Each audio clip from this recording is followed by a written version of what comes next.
What's going on, fam? Cut this down, son. What is going on, fam? It is your dude B-Love, aka BubzDaGawd, here yet again with another fucking live. Y'all gonna have to excuse the way that I sound. I am currently under the weather in reference to my sinuses. My sinuses these past few days have been fucking with me. I've been congested. Just hasn't been fun, but I'm kind of glad now because I feel like I've gotten to that curve to where now I'm starting to feel somewhat better. I can breathe a lot better, which is good because I was so stopped up. So I've been spending these past few days kind of just resting and recovering from I guess my sinuses. I don't know if it was a sinus infection or what. I don't feel like it was something that was major, but still it's something that imposed itself upon me and I can feel it. So, but I'm feeling better, starting to feel better, which is the good thing. I had no intentions, like always, of doing a YouTube video. I didn't have anything planned out. I kind of just came across this, I want to say about an hour and a half ago, and I felt compelled to speak on it. First of all, I want to give a shout out to LanceScurv's. Shout out to him. I remember LanceScurv vividly because my spiritual teacher at the time, Conscious TV, was on his show, and they were having a conversation entitled "Homos and Hoteps." I'm trying to once again bridge the gap between same gender loving people of color, the LGBT plus people of color, and the Hotep Black consciousness community. Excuse me, coming together to have a conversation. Of course, it was a shit show. We would have thought that there would have been some sort of gray area established where both parties can leave the situation learning something that they did not know before. But unfortunately, it was just woke consciousness gangbang is what it was. It was a who dick is the bigger contest. It was the the push of hyper masculinity, because in the title it says the emasculation agenda of the black man continues, which is the video that I'm going to be reviewing. I'm not going to review the whole thing, unfortunately, because it's almost 4 hours long. So I might come back in different parts and finish off where I started. But I kind of want to dig off into this because I wanted to speak on LGBT issues in reference to when LanceScurv would bring them up. He had a very interesting way of bringing up these topics and conversations about the LGBT plus community of color. I don't even know if they're looking at it as color or they're just seeing LGBT as a predominantly white thing. I don't know, but hopefully all those questions will be answered. But anyway, the name of the video that we're going to be reviewing today is entitled "The Emasculation Agenda of the Black Man Continues." Okay, you can watch this video right now on LanceScurv channel. That's LanceScurv, LanceScurv.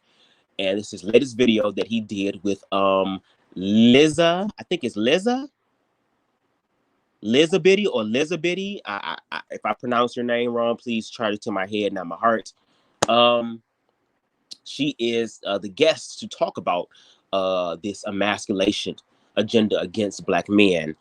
And we're going to go ahead and dig off into this a little bit just to give it some context from a, excuse me, from a same gender loving person's perspective. Okay, because once again, I think what a lot of people tend to discard is that LGBT plus people like myself, our experience is necessary. We have a reason and a purpose to be here. Okay. And we're not going to allow other people who really are not taking the time out to truly understand. We're not going to give them the pen or the pencil to write the history of LGBT plus people. Again, everybody is entitled to their own opinion. That is your God-given right to believe whatever you want to believe. And all that we're throwing out, both on my end as well as LanceScurv and Miss Liz's end, is just information. But what I want to do is to help put out as much information as I can so that the people can make their own conscious decisions. Because there was a point in time where I used to believe rhetoric like this. And the reason why I believed rhetoric like this is because I was hating myself for what it is that I was on the inside. And it was just the fact of the rejection of society, which pushed me into a deeper downward spiral, into hating myself to where I almost took my life. So LGBT plus people have a perspective. They have a reason to be here. And now that we're growing in what is known as representation, they call it agenda. I call it representation. Now that we're growing in representation, now we're going to write our own stories because it's our own experiences. Because for the longest time, our experiences as far as LGBT plus is considered has always been under the illustration and the narration of those who are not part of the community. That's kind of like a white person writing all these things about blackness, but they're not black. They're lacking the core. They're lacking the core evidence needed to really bring this into perspective for real. Is the experience. So I'm gonna shut the hell up. We're gonna get into this video. Once again, this video is 4 hours long. We're not doing the whole 4 hours. Like I said, I might come back after an hour or hour and a half or so, and I'll probably do like a part 2, part 3. I don't know. But right now, we're gonna go ahead and get into this. Let's go ahead and click the play button. Hopefully, y'all can hear it. So they're starting off the show. Hopefully, y'all can hear it. I'm gonna try to turn it this way so everybody can hear it.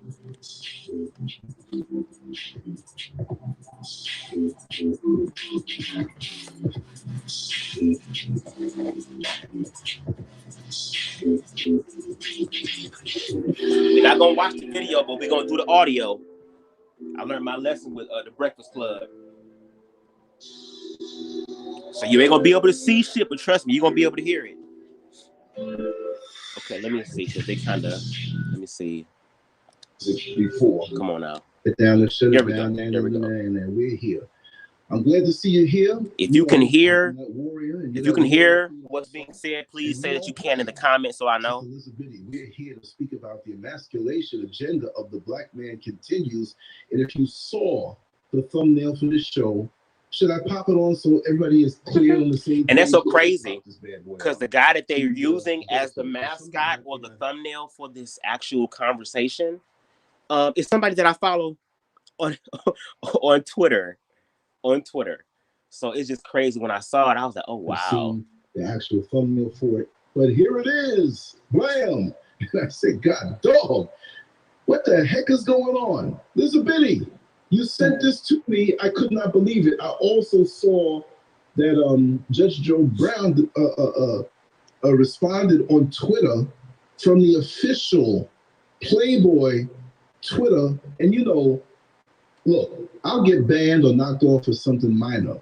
They take a swing at me as a black man and put me up looking like that. Now, that's not me on the thing, but I'm just saying it might as well be me.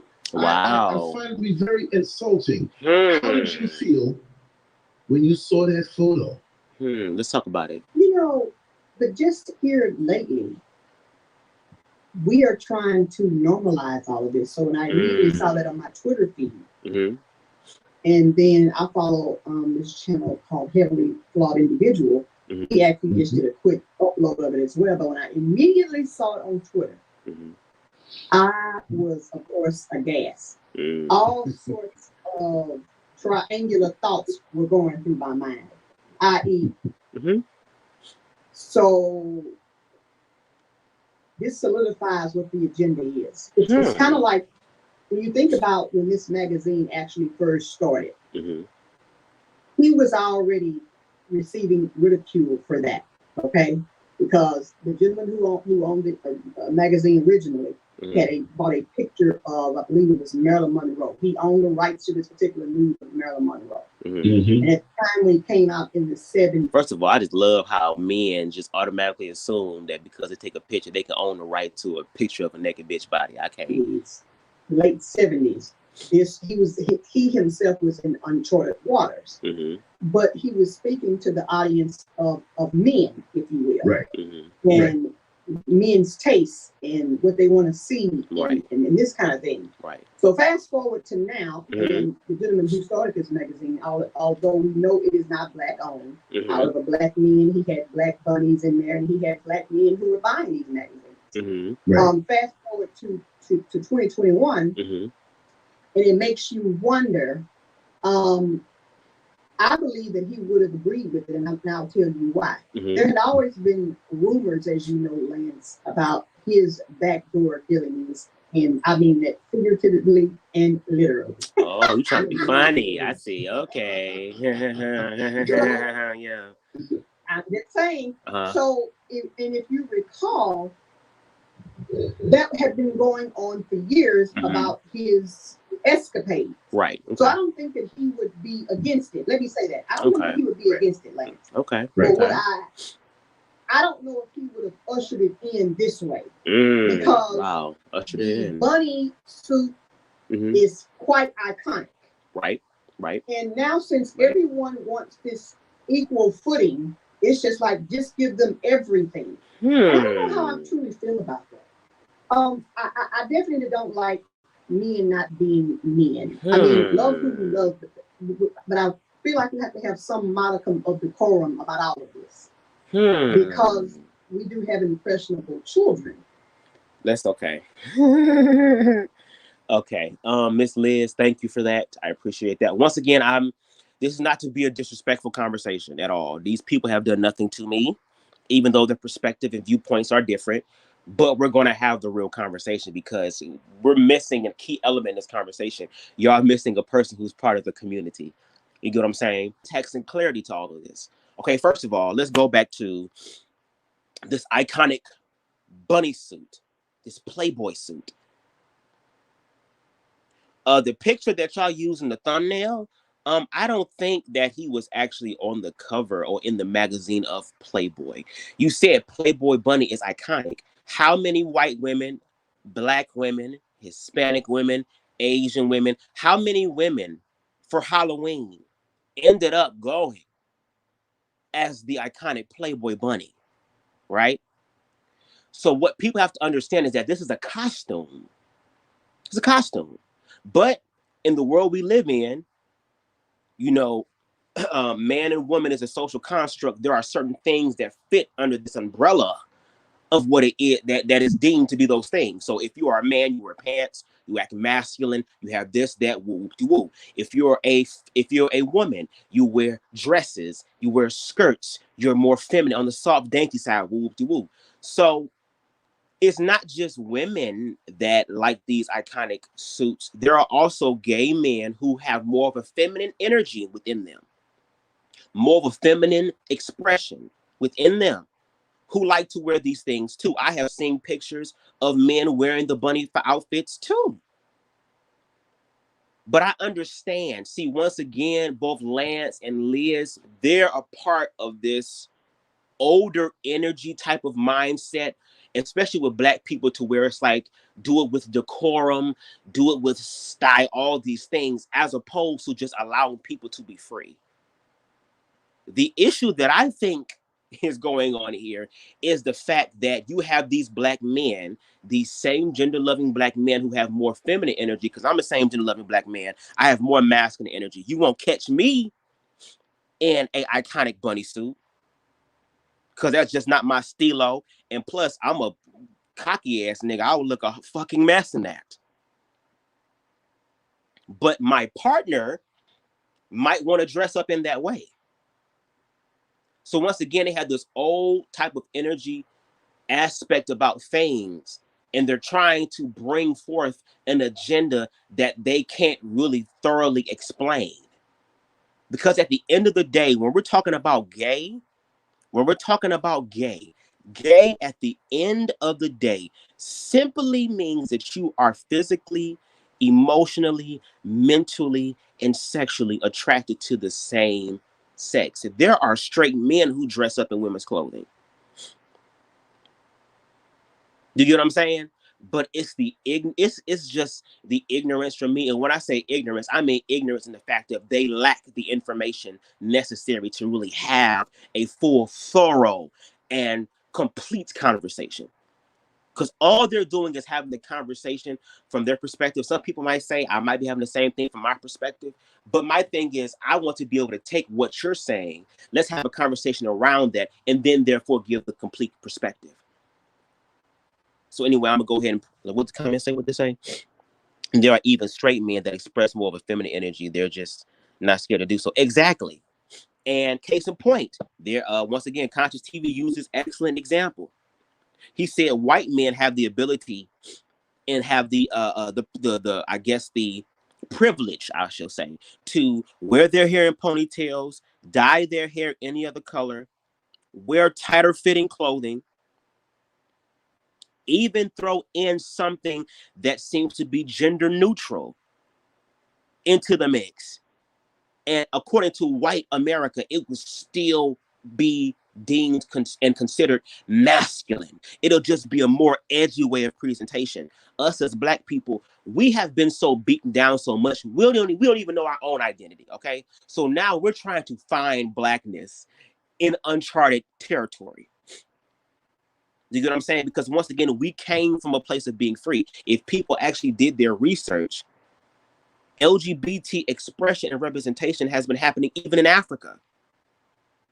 There's clearly information on this. Now, whether you believe the information is up to you, because at the end of the day, that's where the burden comes on. The burden comes on whether you believe it or not. But once again, what the fuck we're not going to do is just give 50% of the information. We're going to give 100% of the information, not only from the perspective of those who don't understand or might be ignorant in reference to LGBT, but to also include those that are part of the community, because our reality is also a part of experience. And it's also a part of fact. All the shit that Black people have been through, Black people's experiences of water holes turned on them, dogs sicked on them, those are part of the experience, right? Those are part of the journey, right? That is true and factual, right? So the exact same thing is happening here. Y'all are not trying to understand other people's experiences and their existence. You only have this certain perspective of what you believe is the case. And that's why the Black community, until we come together and have these real ass conversations, we will continue this downward spiral into nothing. Let's continue. And this stuff is just, and social media is all over the place. And they're putting this everywhere. Yeah, social media. Everywhere. So this is why, you know, even when I talk about parents educating their own children, right? Because of the fact that with social media, this is everywhere. You have to do programming. And programming. A caveat to that, if you remember, when this rapper, what's his name, Lil Nas X started coming out. Of course, Lil Nas X. He was basically catering to children. Okay. And so when he decided to go and become a rogue agent, like he worked for the CIA. Rogue agent. Wow. He still had the following of children. And so when people go after him and say, you know what you're doing, and then he'll come back and say, well, I'm not here to basically like raise your children. And say, yes, but you have a young audience. And when you first were garnering their attention, you were not doing this mess, and now you are. So now that you're being called upon it, sure, it is each parent's own obligation to ensure that their children are being censored in terms of what they watch, what they hear, etc. Right. Yes. But as social media is everywhere, what is one to do? Well, for one, you can educate your children and just say that, yeah, there are going to be people in the world who are different from you. There are people in the world who are going to be different from your mother and your father. There are going to be different people in the world that you may not understand. So if you walk forward with an understanding of love, okay, and understanding diversity and actually honoring and appreciating diversity, which does not exclude you, but you actually learn to include other people under the umbrella of love. That's one way you can do it. Because, I mean, I can see it on both sides. From Lil Nas X side, it's effective. Look, I'm doing my job as far as being a celebrity. I'm making the music I want to make, and I'm bringing forth the representation that I didn't have as a child. See, people like Lil Nas X and those before him did not grow up seeing people that looked like him, especially black, look like him. And the fact that he was able, Lil Nas X, to take all of the negative, derogatory, demeaning, alienating stereotypes that were used against us, and he just basically turned it around into this a big ass amalgamation of fuck you.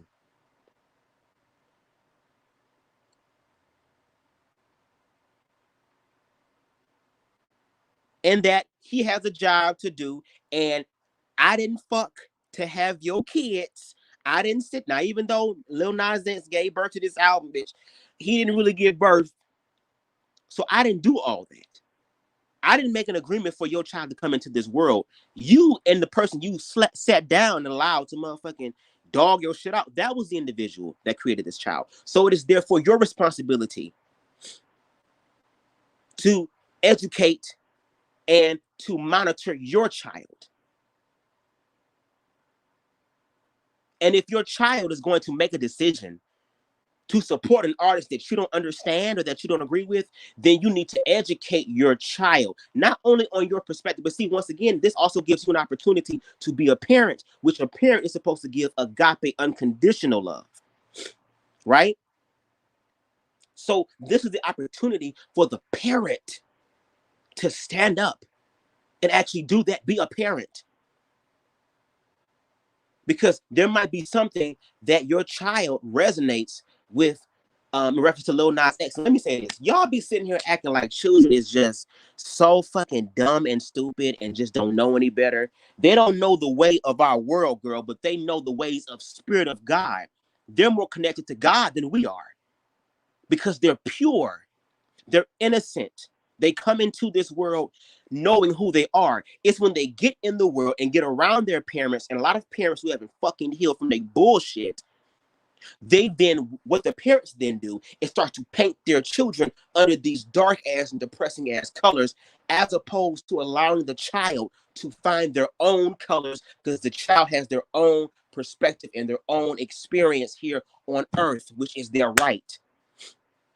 Now I get it. When children are babies, they can't take care of themselves. So in your mind, I'm taking care of you. I'm taking care of you. But they already know you're going to take care of them because they come from a place of being taken care of. And I mean, we've actually seen videos of young children watching gay shit. And they're like, okay, and all right. And then once again, like I said earlier, I was a child myself. I grew up in a heterosexual household. Both my mother and my father, who is still together to this day. Now, some niggas can't say that, and no tea, no shade, but all facts. I'm just saying. That wasn't my experience. Okay? Okay. But I have both my mother and my father in my life. I've seen them explain PDA. I've seen them kiss hundreds of times. I've seen them hug hundreds of times. I've seen them slow dance hundreds of times. There was a few times that I heard some shit that I really didn't want to hear. They make a nigga want to go in the bathroom and make a bleach cocktail or something. Okay? And put some goddamn CLR mixed with some damn awesome around the rim of it. Something. I grew up watching heterosexual television shows and movies. The Lion King, you have Simba and Nala. Toy Story, you have motherfucking Woody and Miss Bo Peep. Cinderella, you have Cinderella and Prince Charming. There was always, see, we're talking about children, there was always a path these children had to follow, which was, if you're a boy, you have to be in love with a female, a girl. If you're a girl, you have to be in love with a boy. I didn't watch any gay shit on television. I was looking for it. The only thing gay that I can get close to watching was watching straight porn and looking at niggas' asses. That's the only thing that I can get to it. But still, even then, I knew that I was different. And yet I had all this stuff. It wasn't about, oh, your mother was overbearing. Or other than no. Once again, I have both my mother and my father presently in my life. I know a lot of niggas don't know what that feels like, to have parents that really care about you and want to know what's going on with you and don't just wait until you're 18 to kick your ass out. I didn't have that experience. That's not my experience. I'm sorry. I had an amazing family experience. I have an amazing family unit. God has truly blessed me in something that cannot be bought, but yet it is free for everybody to receive. I just had the privilege of that growing up. Again, my experience. And even though I had all this heterosexual expression, okay, around me,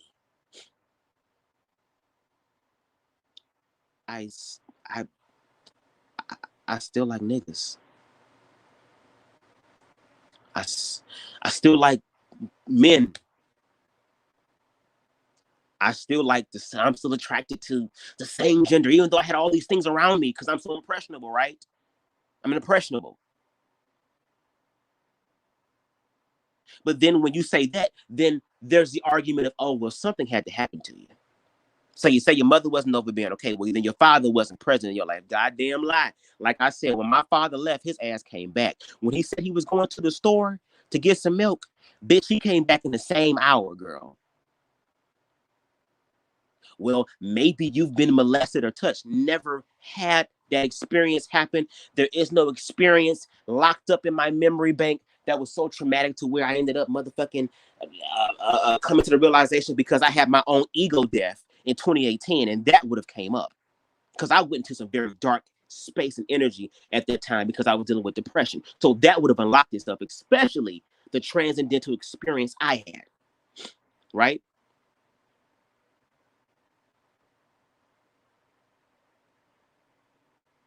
And the fucked up part is that people just cannot accept the fact that there are LGBT people in this world who are here by design, who are here to have that experience. And they are there naturally. It's hard to accept LGBT plus to a lot of people in the Black community, and especially the Black conscious community.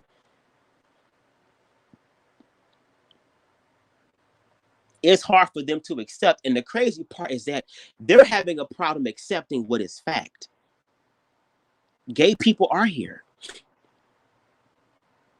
Now, if you ask me, and I'm looking at the comments, if you ask me what my opinion is on this, I think for a lot of these Black conscious hotel woke people, which I do appreciate because we do need some level of Black understanding and trying to create a foundation of Blackness, and to also get in touch with our African spirituality and heritage, but make it into a more modern way. It's showing the evolution of God, the evolution of love.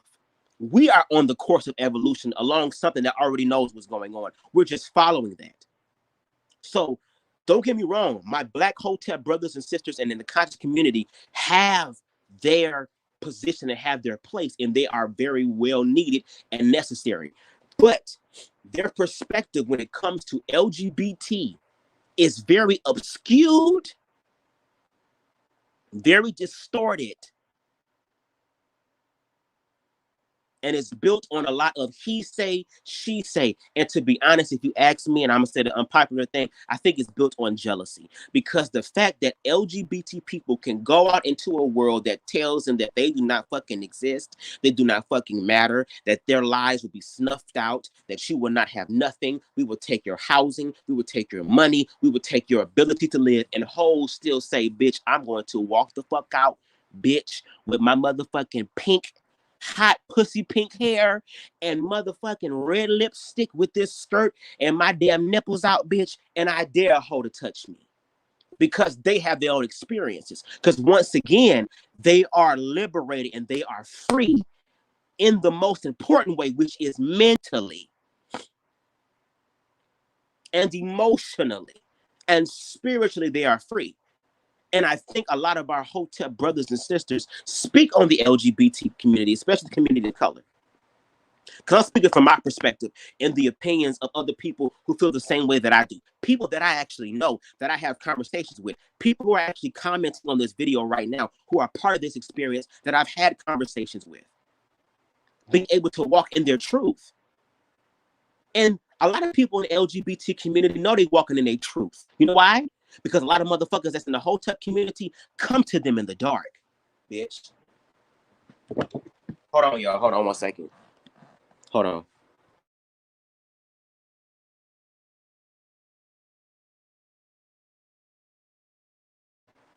A lot of them know who they are in the dark. Because once again, a lot of people come to people in the dark. Y'all talk so much about the light, but y'all give the dark no credit, girl. But a lot of interesting shit.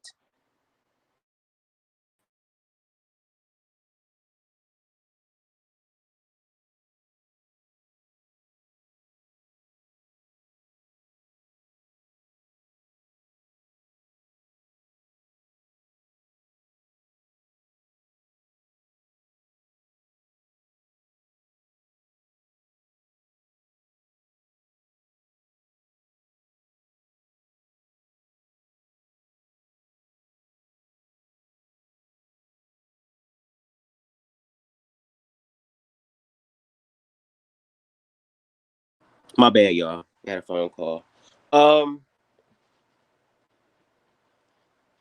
Let's get into this some more, because I told y'all I'm gonna do maybe 45 minutes to an hour at the most, and then I might come back with a part 2, because this video that I'm watching is 4 hours long, and the type of person I am, bitch, I will motherfucking pop an edible, bitch, and sit here and completely dissect this shit. Completely. And I ain't gonna say dissect it, excuse me, in a way that's always just so critical. Like I have a certain perspective or opinion. No, I literally want to know what is in the minds of people who have these thoughts about people like myself. And I just want to know, okay, can we talk about that? Can we get to the root of that? Because I'm just saying, in my opinion, a lot of individuals speak out of a place of hurt and anger. Now, some people might think that I'm speaking out of a place of hurt and anger. I've learned how to love myself. Now I speak out of something out of passion. And the reason why I speak out of passion is because the type of conversation that we're going to have is going to call for some accountability. And that's accountability for everybody. I just accept that there's accountability. A lot of other people don't. So when we have these conversations, to have them genuinely, thoroughly, 1000%, there has to be, both parties have to be willing to invest in it for real in order to make a change. Because all the fuck we doing is sitting around and talking about shit, and ain't no motherfucking person who have power influence trying to fucking change shit. That's the issue that I have. Now, I understand that the conversation about emasculation of the black man has been something really, really big in reference to buck breaking and all of these things. But once again, we have to get down to the deeper thing. Y'all are sitting here addressing the symptoms. No, baby, we got to get to the root of the issue. Okay? The root of the issue. Look, it's going to take some time, but goddamn it, we here. There are some individuals like myself, with the people who don't want to do this work need to be thanking God that there are individuals like myself who are willing to put in the work that's going to benefit these motherfuckers in the end. That's real Christ shit. You know, you walking on some real Christ shit and on some real love shit when the shit that you do just doesn't benefit you. It benefits other people. Anyway, let's see what the comments saying. Lil Nas X has literally never catered to children. Old Town Road is literally about riding dick. They didn't know that. They just knew the dance. And because once again, we talk about the children and the children and the children and the children and the children and the children and children. Y'all talking about Lil Nas X and the impressionable and all this stuff. But y'all not, but you got 3-year-old, 4-year-olds, girl, no. They don't even know they goddamn alphabets, but they know the entire song to WAP.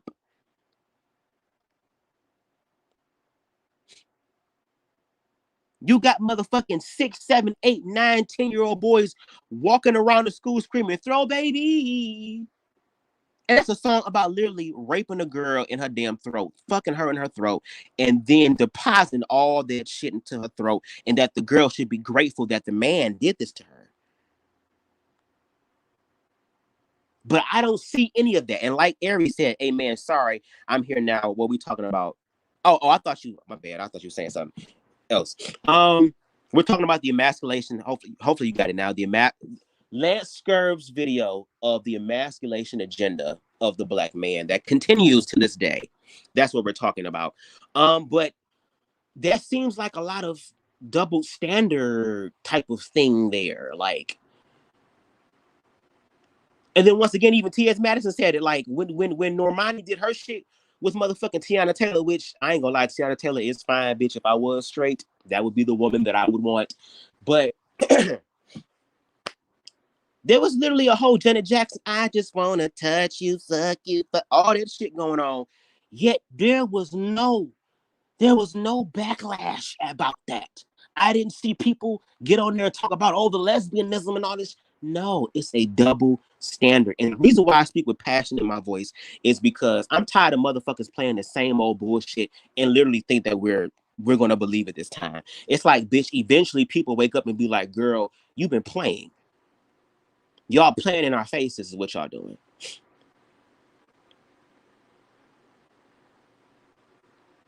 People find any excuse.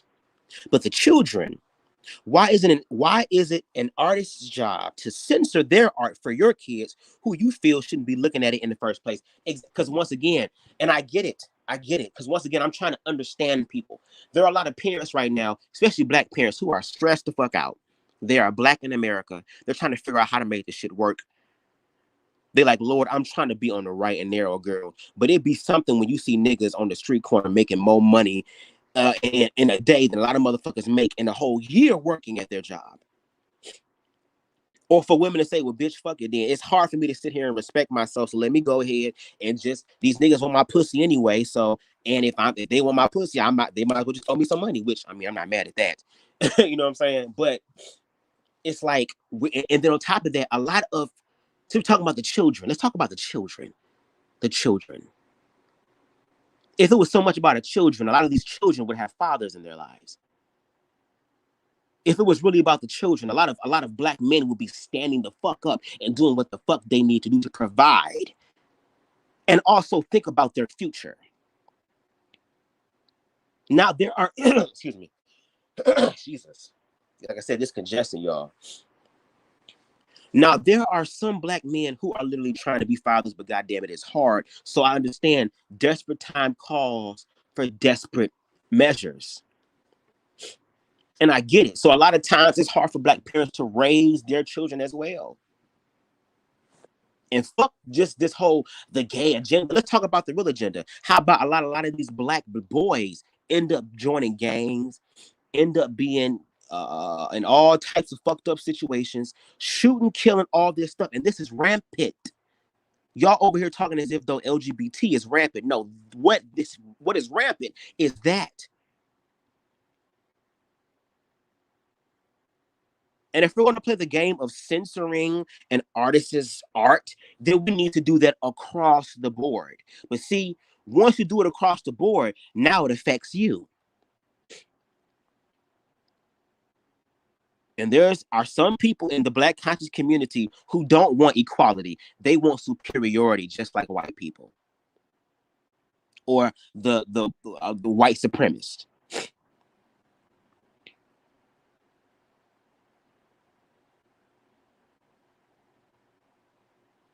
Y'all don't want equality. You want to feel superior to other people. And now you are literally digging in bullshit to find something that is not there. And then when you pull your rod out of the bullshit river and you see bullshit all over it, then all of a sudden it must have been the gays doing this because they're the only ones that fuck in the butt.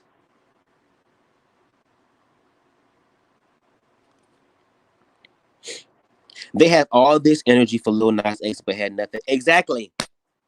But once again, it's about patriot. But see, here's the thing. That's why I speak with passion. Because it's like, y'all not finna sit here and continue to keep doing the same bullshit and hope for a different result. Y'all hoes literally gonna have to change something. Y'all gonna have to change something. Now, LGBT people of color, do we got some shit? You goddamn right, we ain't perfect by far. And it's going to be my responsibility as well to also have conversations that will hold LGBT people accountable as well. Just like I hope that if I got on this motherfucker and was doing some stupid crap, I would hope that there were people who love me genuinely and care about me as far as the community is concerned to hold me accountable for some shit. But see, once you get into a position of power, accountability seems to escape you in their eyes. Because when I'm powerful, I don't have to be accountable. I'm exempt from the shit. And see, and a lot of people have gotten away with that.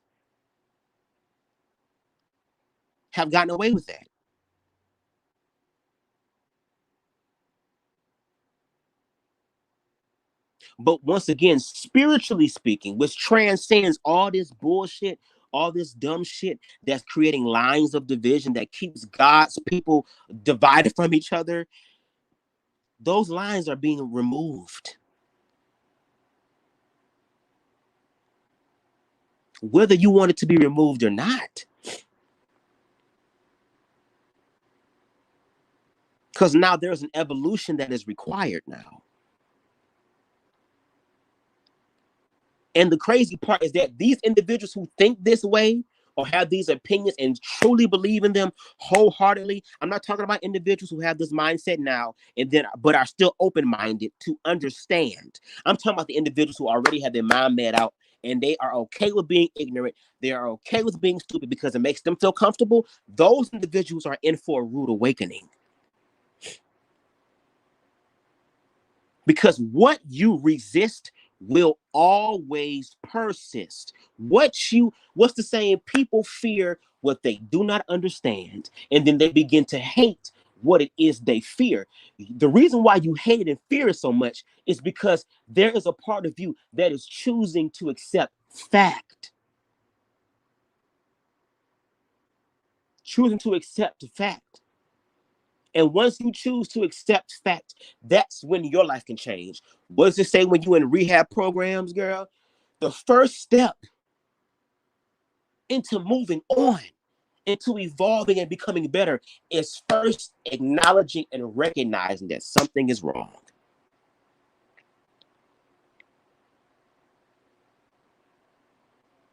And I'm only speak from my experience.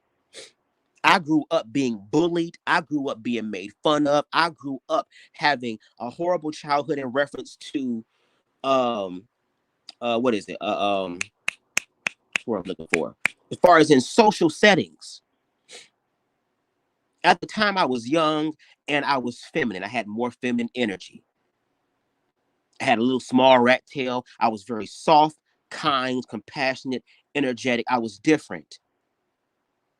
And motherfuckers at school made my life hell. I would literally get choked out, jumped, niggas sneaking me and shit, ganging up on me, all this other type of stuff.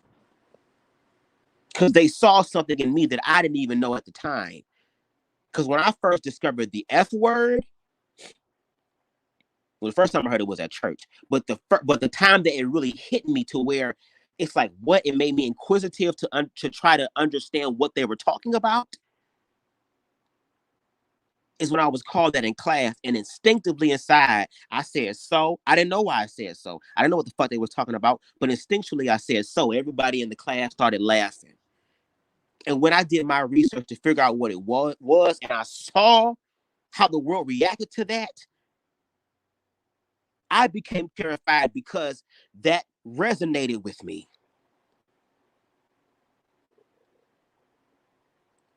To the point to where I was ready to kill myself.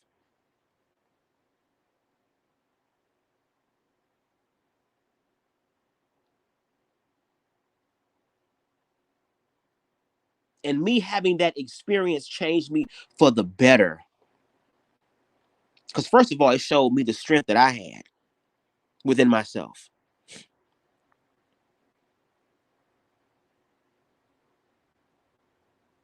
And secondly, it gives me the courage to actually make change now. And have it for real. Because once again, I didn't grow up with a Little Nas X. I didn't grow up with somebody who represented a part of me. And the reason why a lot of people, even in the community, the LGBT community, feels some type of way about Lil Nas X is because of how fast he's doing this. Well, if there was some motherfuckers in the community that was actually doing a fucking job, there wouldn't have been a need for Lil Nas X. Because once again, it is about representation.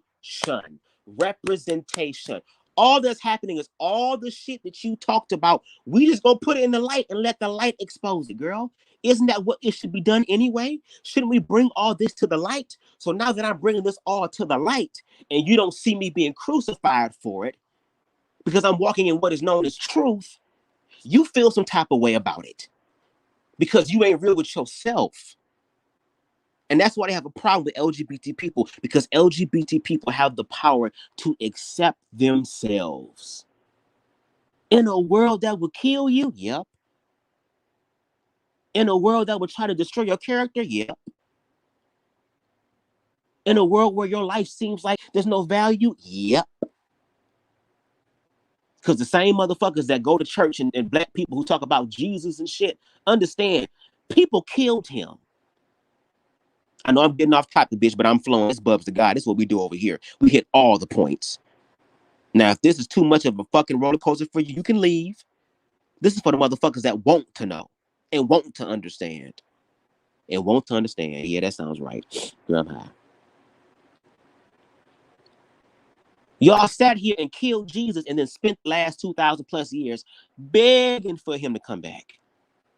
To the point to where it's like, shit, let's make songs about this nigga. It worked one time when we was doing it. When Christ already came back, it was the love. But see, once again, y'all kill individuals who bring forth change that benefits everybody because y'all motherfuckers is insecure. Oh yeah, we're going to have that conversation. We're going to have that let me find you out where you live conversation. We're going to have that when I see you in the street type conversation. Because those are the type of conversations that we need to have in order to have change. Because there are people out here dying because y'all don't want to do the work. And bitch, I only have one life to live, and what y'all not gonna do is sit up here and tell me that I have to live life in a certain type of way to make you feel comfortable. I spent the majority of my younger years before I got to high school living my life to make other people feel comfortable, and the same motherfucking people I was trying to make comfortable made life hell for me. So you think I'm about to continue this type of living going forward? Are you kidding me? Excuse me, come again, say what? Excuse me, come again, say what? No. And what pisses me off about, yeah, we'll do this shit in 30 minutes because the way my ass be going off, girl. The shit that pissed me off is this. As black people, we know, we instinctually know. Hear me when I say, we instinctually and energetically know all too well what the fuck being discriminated against feels like. When black people are driving and you see some lights behind you, you instinctually and emotionally know what that feeling does to you. When you see another black person being murdered and shown everywhere as if though this is some sort of the Purge live ass type of audio feed, some Squid Games in real life type shit. We instinctually and emotionally know what that feels like.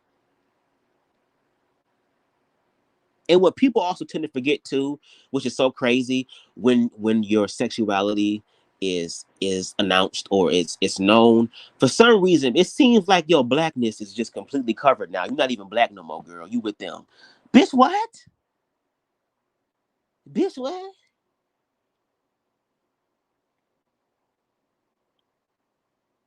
you with them. Bitch, if me and you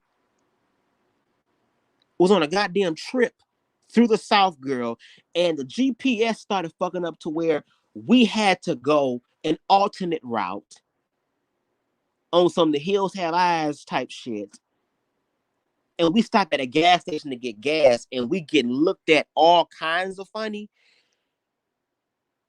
Billy Bob, Joe Thornton, Mary Sue, Cousin Elmer, all the motherfuckers, if all the individuals start looking at us, they're not gonna say, oh yes, the gay one. The gay one, let his ass go because he can't have kids. So we ain't gotta worry about him. Plus, who wants to have gay meat? I don't know if I want to have any gay meat. It's a little too sweet for my taste.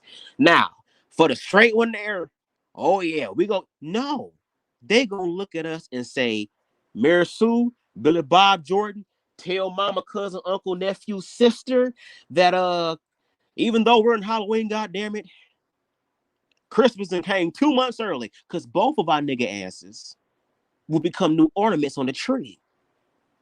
They don't give a fuck. The motherfuckers on the outside don't even care if you gay, bitch. They see blackness. So if the outside people is seeing that and you looking at me and now you got to exclude me because of my sexuality, girl, because it has something to do with, because of your anger at white people, girl, that seems like a mental issue that you need to work out. And I think that's something that us as black people, we have to really deal with mental health. I remember, I know I'm going all over the place, but once again, this is BubzDaGawd. We don't have surface level conversations. We have conversations that are on the deeper spectrum, the real shit, bitch. Damn, because I'm living my best life, ho. Fuck what these other hoes think, bitch. I'ma live and be me. The fuck?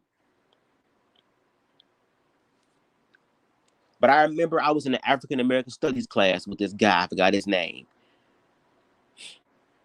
And he said something about, it's a term called, and I don't know it verbatim, it's along the lines of the ghost of the slave plantation mindset is still on black people. Because we knew what freedom was, and then we was ripped away from that freedom and was given a false identity. So we really never knew what true freedom was. So all we knew instinctually for 400, 500 plus years, mentally and emotionally, spiritually, physically, the whole complete, what is ever need to manifest this experience, we have dealt with that for 4 to 5 centuries plus. So that is something that is a generational curse, which is why we're willing to turn on ourselves. You want to destroy a community, you destroy it from the inside out. And that's what's really happening. But instead of doing the real work, because I get it, as black people, God damn it, we just want to be free and we just want to live. And even in that class, when he was talking about the ghost of the slave plantation mindset, I said something on the lines that made it accountable for us. Like, well, what are we going to do? And he gave me an answer like, well, we can't do anything until white people do. And it was kind of like, if we continue down that road, it's going to be another 400, 500 plus years.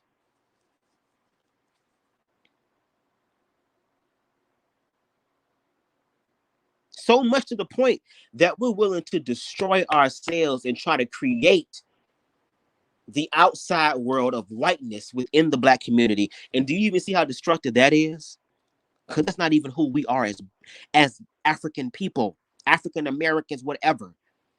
People who are connected to spirit and connected to God and connected to Mother Earth and appreciated and respected all these things. And it wasn't just black people. It was other people of the earth as well who did this. Native American, Indian, all these things had their own spiritual aspects of it. And black people were once spiritual people. We still are somewhat spiritual, but we're not spiritual in the way that is conducive to us. We've invested our energy into spiritual faculties or religious faculties disguised as spiritual faculties. And we continue to give, and we've never learned how to receive.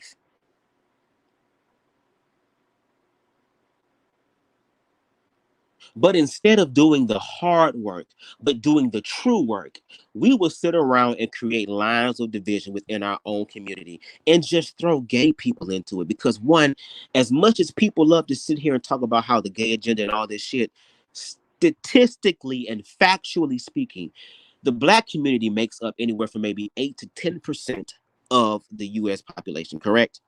Correct. Okay. Listen, LGBT makes way less than that.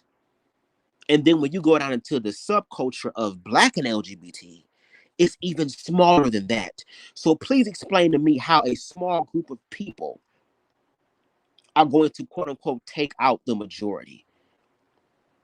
See, y'all have the narrative of putting a period where there's only supposed to be a comma there. You want to put the period there because then you get to control the sentence because you can't control nothing else in your life. Well, I'm sorry, bitch. Excuse me. I'm coming through with the eraser. We're erasing the period and we're putting a comma there because God's expression is unique and divine in all of his goddamn ways. Y'all just don't understand it. And the part that pisses me off is that a lot of y'all are too afraid to truly understand it because it'll make you look at yourself. Because you've created this false identity that you want other Black people to do. Bitch, I'm supposed to be talking about this video, girl, but the Lord is talking to me. What's up, Amber?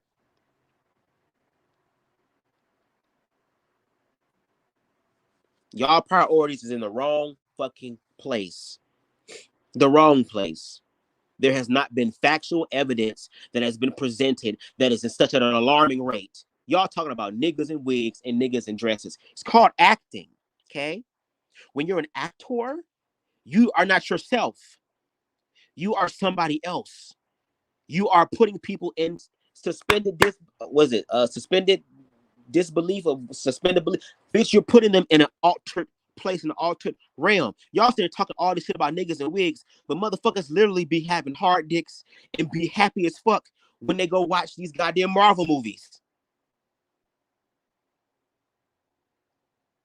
You ain't got to cuss somebody out, Aaron, but we just talking about we're originally discussing a review in this video by LanceScurv's called The Emasculation Agenda of the Black Man Continues. And I kind of just, you know how I am. I want to go deeper into the conversations. Like, y'all want to have surface level conversations because it's easier for y'all. Y'all got that mapped out. Sorry, bitch, we're not having that, girl. Because y'all conversations don't solve shit.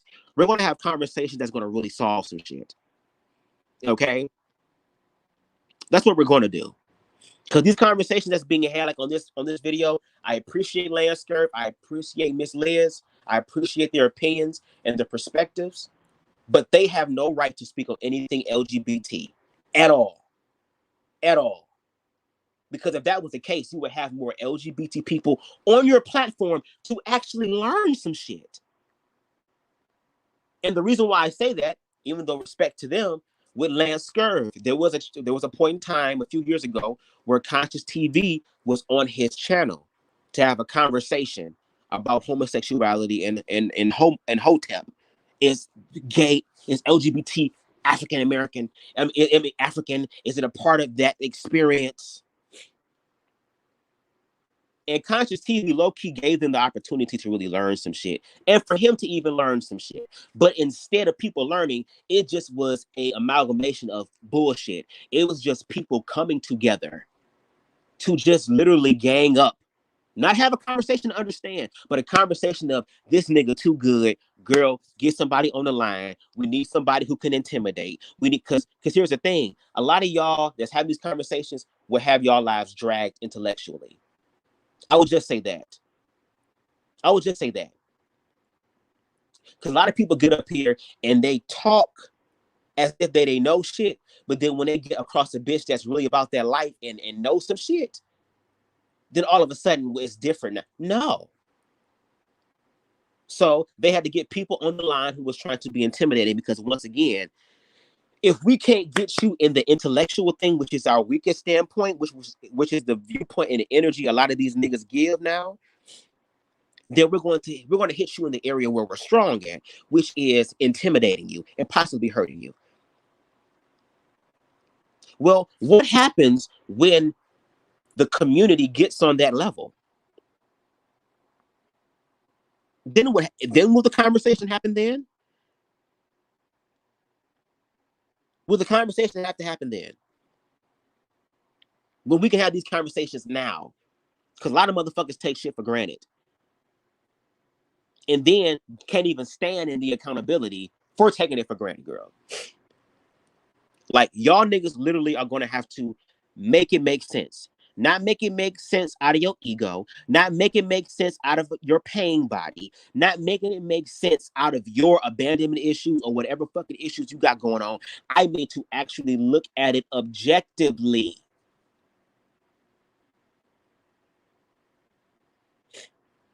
And to look at it from the viewpoint of truth, which is always neutral.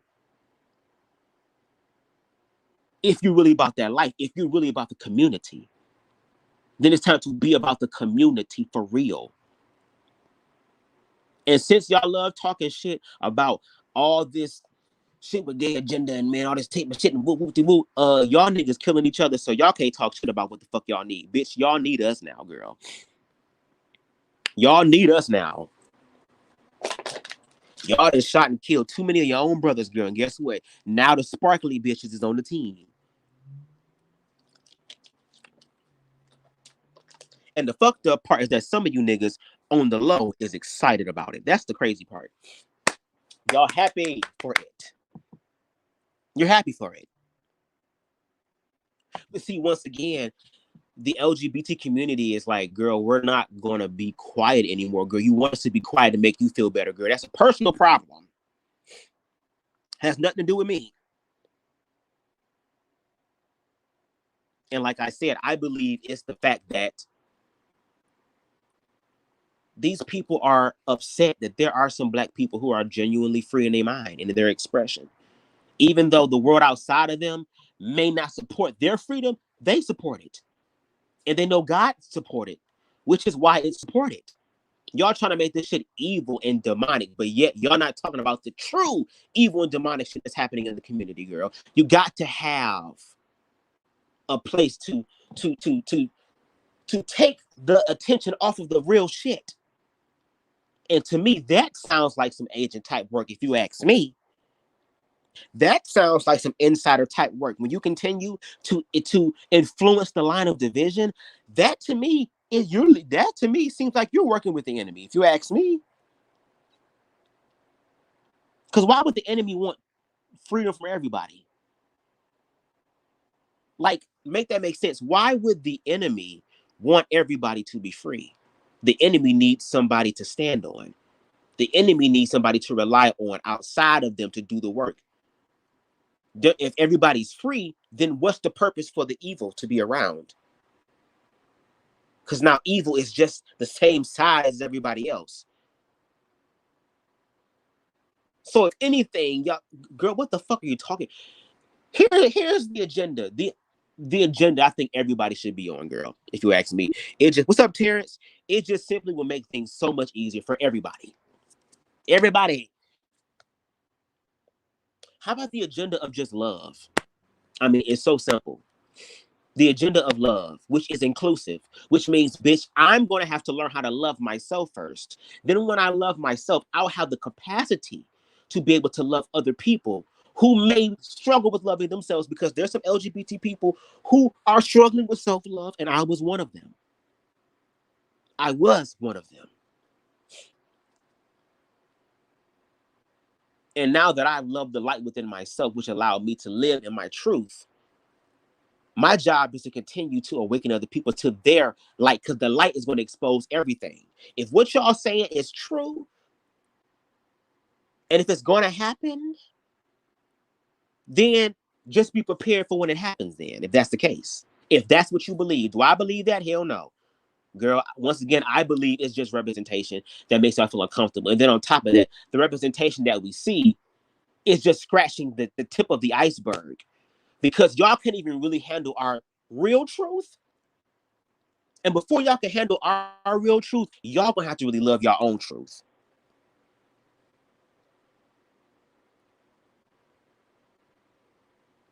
Cause bitch, cause now Now the fiery passions coming into where I might be tapping into my ego a little bit. Y'all motherfuckers have sit here and have contributed to a lot of black people losing their lives, bitch.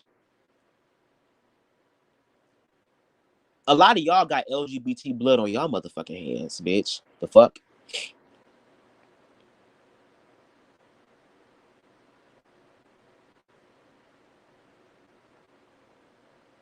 Do you know how many LGBT people and youth, since we're talking about youth and the children, how many LGBT children and youth there are on the street that are homeless right now?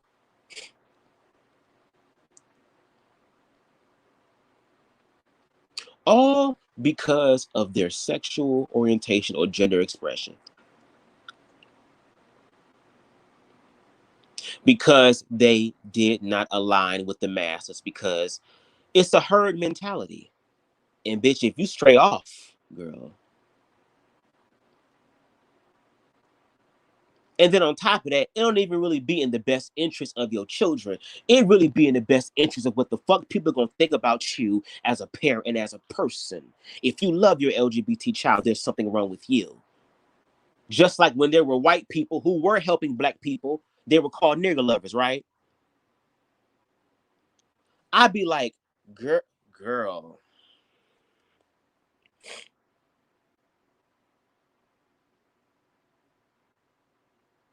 Y'all keep having these weak ass conversations while there's people dying. And see, I actually have conversations with LGBT people. I want to have more conversations with them. I want to know more about their stories. I want to know more about their lives and help them find the God within themselves.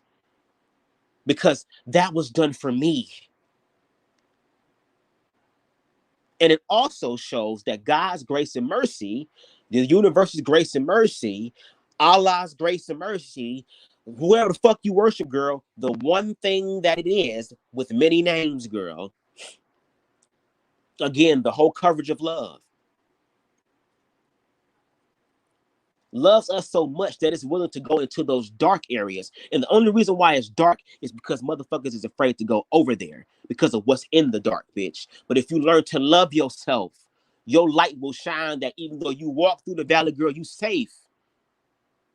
And the reason why it's so dark is because it's devoid of light, which means it's devoid of love. And some of the motherfuckers with the light be cutting that bitch off and be going over in the dark, girl, and be doing some dark shit. No, bitch, if you about the light, shine it, bitch.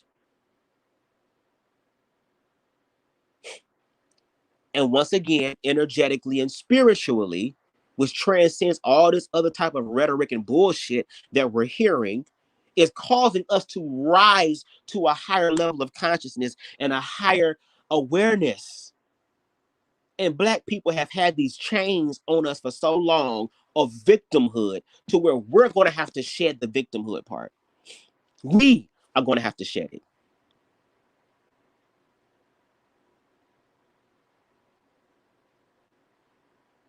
Y'all talking about crabs in the barrel. Bitch, it's about destroying the barrel. And realizing the type of people that we are, who was connected to God and to source and to love.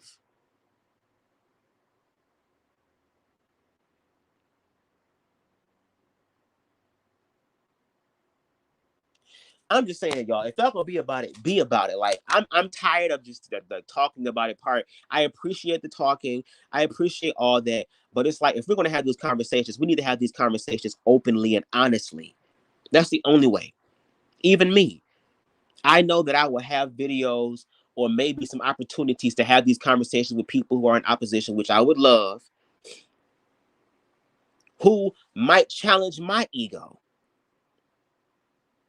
But if it's true and it's genuine and it hits my spirit, I'm going to honor that.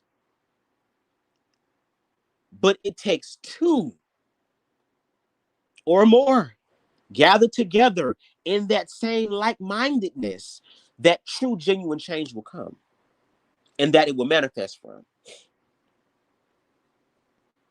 Anyway, y'all, I told y'all this that BubzDaGawd flow. Let's get back to this video. I think we're gonna do 30 minutes because I'm at 6 minutes and 48 seconds. Yeah, we're gonna do 30 minutes and probably come back for a part 2. I don't know. We'll see. Or take a break or something, bitch. I don't know. Here we go. I just think that because you've seen here recently as well with these athletes, more of them are dressing like myself. And so it's everywhere. It is everywhere. So when you see something this iconic, all kinds of thoughts come to my mind. And here's one, seriously. I remember being a kid and a family friend, a male, had stacks and stacks of those magazines. Okay, stacks and stacks and stacks, Lance. In sticks. So now men such as yourself going to be buying these with these new type of bunnies? I mean, because they are really playing with the boys now. They are really playing with the boys. Well, for one, I just want to pause and say this real quick. You ain't got to buy it. That's the thing too. Like, you still have a choice. Like, your choice is not taken away. And second of all, y'all just mad because a lot of you motherfuckers don't have the body, girl, to wear those things. Because I'm pretty sure if y'all had the body to wear those things, your ass will probably wear some shit that'll show off your goddamn body. And no tea, no shade. No tea, no shade. All I would say is put the sweet potato down. Please. Put the sweet potato pie down. Put the ham hocks down. Put the collard greens down. Put the fried chicken down. Put the macaroni and cheese down. Okay? Put the pizza down. Put the burger down. Put the fries down. Put the nuggets down. Okay? Put the Chinese food down. Put the yum yum sauce down. Egg foo young down. Okay? Put that shawarma down, bitch. Put that spaghetti down. Spaghetti. Put that Philly cheesesteak down. Put that New York style cheesecake. Put the snacks down and pick up a salad. Let's also talk about health. Y'all can't sit up here and say nothing about nothing gay. And when y'all take a shit, it literally smells like Fleet water. Oh, I'm sorry. No, it don't. Because Fleet water, it kind of stink, but it's cleaning out. I'm sorry. A lot of gays probably have cleaner assholes than y'all do. Maybe get a colonic or something, because y'all niggas be pissing and shit, and it be burning like acid, because all that damn Hennessy, because your body's getting older and can't take it no more. You know. But again, if y'all had the bodies, I'm pretty sure y'all be wearing outfits. I'm just saying. These men work out, so they're gonna show off their body in any type of way. And maybe these men like showing their bodies off in that way and getting that attention. So, excuse me, some people will look at them, because there's some people who become athletes and all this shit because they desperately want attention, girl. Let's not forget that too. Doesn't mean they're gay. It means they want attention. Now put that shit on and walk out in public and see if y'all get attention. Not true. So on regular, supposed to buy the, I mean, regular. So straight men are regular men. I mean, all kinds of things just going off. That's probably why they doing a poor piss ass job right now. They just being regular when they need to be like kings and gods. Raise your shit. It is just eliminated, and they just keep doing it. It is in our faces over and over and over and over. They want no sense of normalcy. Wow. For children to see a dynamic, what we used to call nuclear family structure. Right. I remember that in the high school nuclear family. Yeah, I have a nuclear family, so I understand. Especially with these athletes and there's still going to be nuclear families with the acceptance of LGBT people as well. I want y'all to understand that. I don't know if y'all feel intimidated because we've been in the dark. So, because here, let me tell you something. There are some things that do grow in the dark, and there are some things that are beneficial in the dark too. We've been told that we're supposed to be afraid of the dark and what's in the dark. Well, what's in the dark, bitch, is what you create.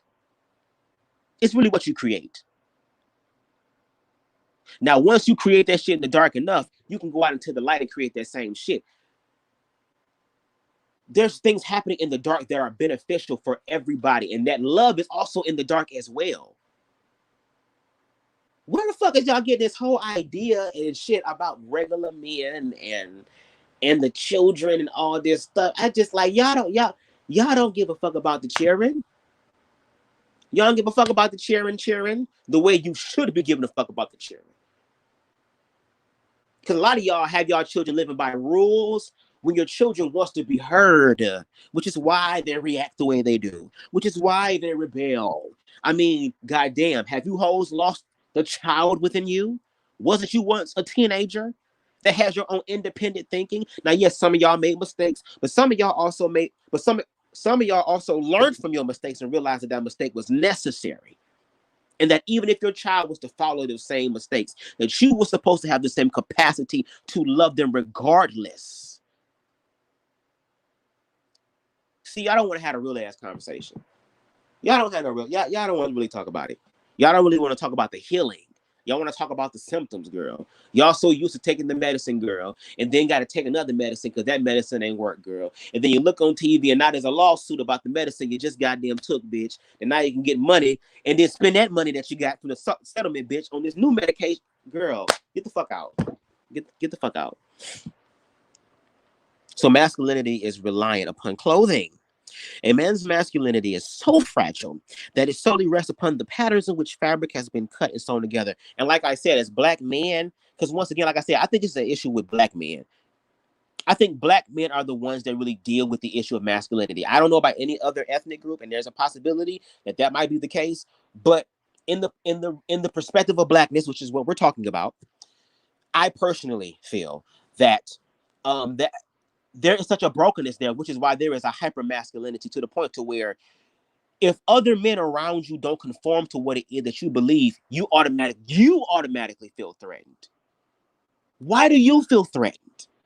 I can understand being threatened if a motherfucker walked up on you and made a pass at you. I can understand you being threatened if a motherfucker grabbed your dick and all that type of shit. And on top of that, sometimes I don't know if motherfuckers feel some type of way or feel threatened. If it's really like the way that a lot of boys, when they were younger, really liked somebody, that they would hit them and beat them and do all that shit because they liked them, because they didn't know how to express themselves and their emotions and their feelings. I don't know if that's the issue or that's the fucking problem. But once again, black men, we're trying to figure out who we are. And we're struggling in our self-love to where we can't even really show love to our sons without it being put in the context of gay.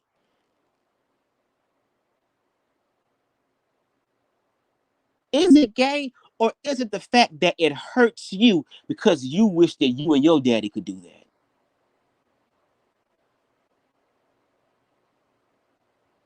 And if that is the case, bitch, just please say that that's the case. Because a lot of you motherfuckers are projecting your hurt onto people, which is why you will still even fuck some other niggas in the community, which is so funny. And that's another reason why they hate the LGBT community, because a lot of them know their secrets. Because just like with heterosexuality, with sex is the most time, it's the time where most motherfuckers are at their most vulnerable. Especially if the sex is good. Motherfuckers will want to talk to you and unload all type of shit about their past and tell you shit.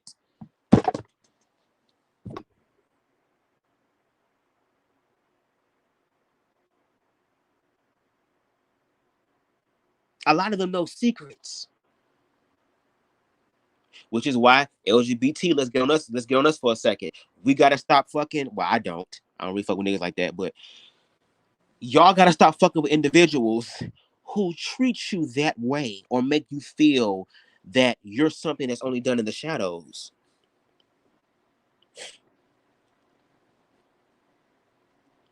And there are some gay men who are attracted to that masculine energy because they want that sense of security as well. Which is why, and if If you don't like that gay shit, you might want to cover your ears for a second. For a lot of my bottoms, that's why I'd be like, y'all need to stop. Y'all need to stop letting these niggas just ramsack your shit like that. Especially if the nigga don't love you. If he gonna love you to fuck you up by just ramming it, not taking time to appreciate you, not taking the time to get accustomed to it. Because as much as motherfuckers want to say that, oh, that gay shit, that butt shit, it's not supposed to be men, it's just an exit only. Yeah, if you hit that prostate real good and nice, trust me, you will be telling your baby, can you just put it right here? You ain't got to put it in, but just at least put it right there. And don't tell nobody, bitch. The motherfucking orgasm that come from that shit, bitch.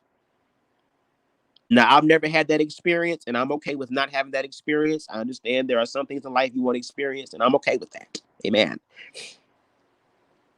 But if you hit that thing just right, motherfuckers will tell you everything. Do you hear me? But don't be letting these niggas do this shit to you, and then, God forbid, because you allow niggas to just ram your shit with no safety precaution or nothing, and you just taking it because it's like, oh, I love him, and now your shit is fucked up. If a nigga gonna do that, at least make sure it's a nigga that's gonna stand by your side when you ain't got no asshole no more. Okay? I'm just saying. I'm just saying.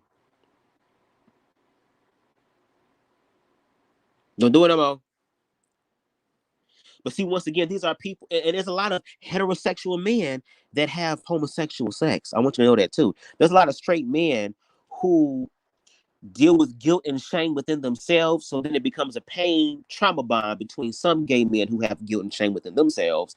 And there's a guilt and shame within the other person. And now there's this toxic ass type of relationship now to where it's in a relationship of abuse. There's a lot of intersectionalities going on here. But until we can get to these intersectionalities and get to healing, motherfuckers gonna have to be real.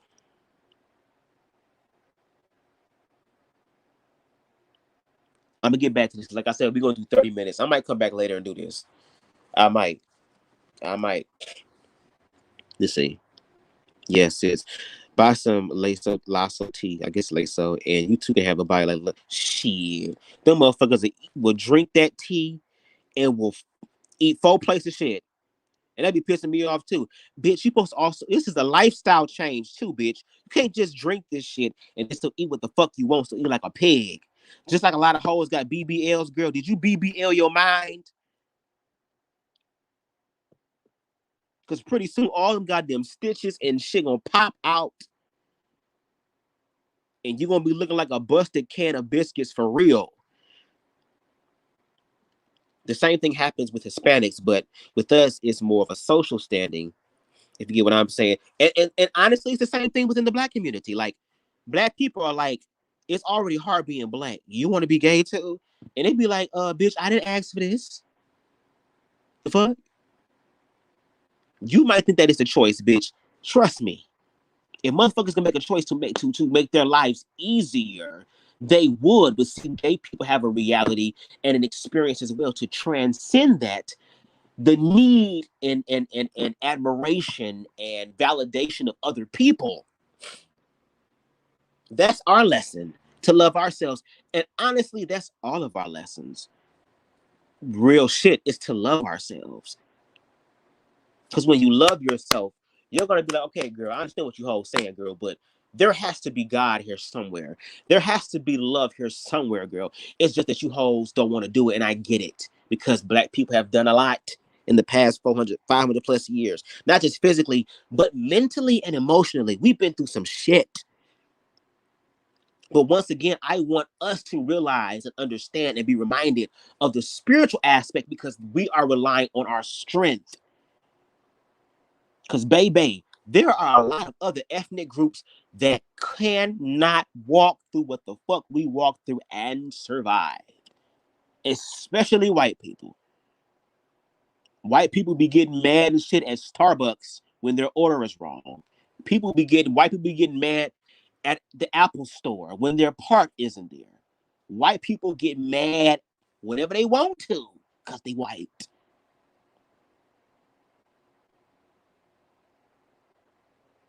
They would not survive. They give themselves the illusion that they will survive, but motherfuckers can talk a lot of shit, girl, but when it comes down to it, a lot of motherfuckers can't do it. So, bitch, when it comes down to it, girl, are you gonna be able to do it? And if y'all over here and spazzing out because they fucked up your motherfucking pumpkin spice latte, Becky, bitch Karen, if you can't handle that, girl, you can't handle being black. And like, and that's the thing. I'm gonna get back to the video, I swear, but I just feel like I'm on something else right quick. And just look at it. That's what white people do. They create the bullshit. I ain't gonna say all white people, but white superiority, white supremacy, the powers that be, they create these illusions for us to live for their enjoyment. Let's talk about heterosexual men for a minute. My straight brothers and sisters. Right now, it seems like the standard of a black man is to be a trap ass nigga because that's the nigga that's getting to the money. That's the nigga that's making a change. That's the nigga that's doing something different. Even though it's destructive, even though it's demonic, even though it's rooted in very low vibrational ass type of shit, it's still deemed to be the standard of what a black man should be, to where motherfuckers dress the part.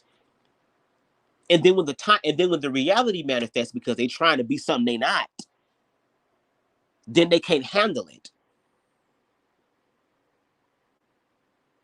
And while black people are dying, guess who are making money off of black lives, girl? Guess. Guess who?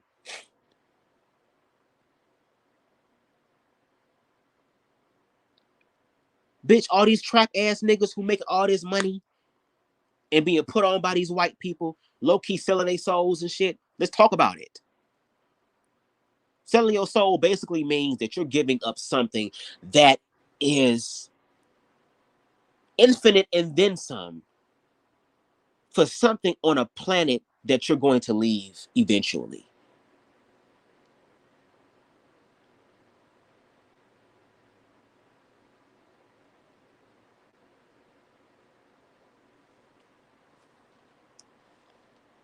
They sell their souls, right? Sorry, on my nose. And they go out here and they make the music and then manifest the music to where motherfuckers dying, getting shot, killed, innocent motherfuckers, whoop-de-woo, all this stuff. And if you think about it, a lot of these motherfucking people, when they go perform, who are they performing for? A sea of white people. I was watching some shit a few days ago where it was all these damn trap ass rappers who done killed niggas in real life, who done did shit in real life, who low-key telling their goddamn stories, bitch, was going to perform at Rolling Loud, which was a predominantly white fucking space. These white boys about to get high and watch and react to the music. Like Paul Mooney said, rest in peace to the great Paul Mooney. Bitch, everybody, white people, I'm going to say it like this. No, I'm going to say it the way he said it. Everybody want to be a nigga, but don't want to be a nigga. They want the fruits and labor of black people, but they don't want to deal with the experience. Why do we have to do the work when we have other people who will do the work for us? Well, that's when you get fucked in the end, girl, because the people actually, once they start learning what they're doing, what's the need of you anymore? I could do it for myself.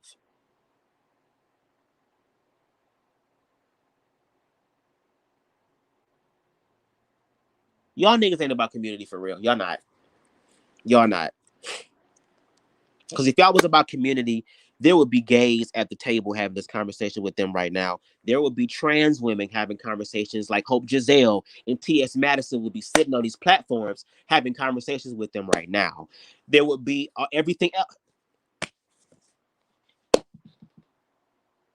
And the crazy part is that, and that's why I'd be like, black people, like, wake up, understand that we're doing the same thing that is being done to us, to other people. Because when people get desperate, they'll do anything. Bitch, I suggest that y'all watch Squid Games on Netflix. Because that shows the mindsets of real people. Gave them a perspective, and it was all different type of people coming in for all different reasons. And I ain't gonna tell you what happened at the end, but it shows what people will do, and especially what people will do for money. And especially as black people, if it's one thing that black people want, baby, it's money. But now we've gotten to this demonic part to where we'll get it by any means necessary, if that means stealing for it. And then there's some individuals who say, well, I'm trying to make a difference, but there's people who steal from me. No, you got to still keep going, because you're going to be blessed on the back end for that. And I ain't talking about in heaven. I'm talking about energetically, especially where we are now. There's probably a reason for everything why it happens, at least to me. And it gives you an opportunity to transcend that, because whenever you lose something for real, whatever you lost, you're going to gain something that's going to be equal or greater than that. Once again, black people, we were connected to that spiritually. I appreciate Native Americans. I do. I would want to know more about them, especially their spiritual heritage. I want to learn as much about spirituality as I can from everybody's different perspectives, because it's showing once again the amalgamation of God, that God is in everything, if you take the time to look. But as black people, once again, we so damn tired of the bottoms fighting, tired of the tops pretending, tired of the white people fucking with us, tired of these Karens with these fucked out wigs, just all type of shit. We just tired. But once again, remember our strength in who we are. Okay, Bill, let me get to this video. They have children themselves, but I guess they don't care, because I believe, didn't Russell Westbrook say he wanted to be an icon? So since he wanted to be an icon, he's going to do whatever it takes to become one. That's what it's like to me. But Prince was an icon, was he not? Dig, if you will, something, bitch. What? I ain't calling you, Liz. I'm not calling you. I'm sorry. I'm not calling you one. It's just that's how I talk. My mouth is very colorful, like the rainbow flag. I know it's a little abrasive and it's hard, but it's me, and I'm gonna be me regardless. Okay, just continue to be who you are. Praise the Lord, right? But Prince was an icon, was he not? And he had his whole ass out, web, pumps and stilettos, all that type of shit.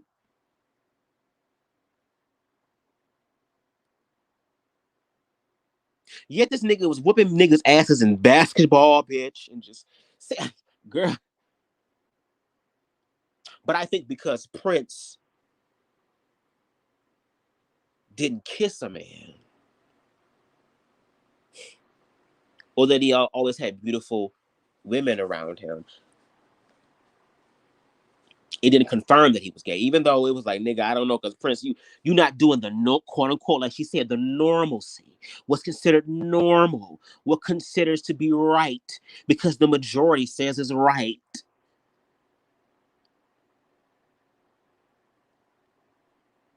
Yet Prince went against the standards, girl, and motherfucking bitches was throwing their panties at him on stage. It's girl. But see, once again, it's the fact that Lil Nas X is gay. That's it.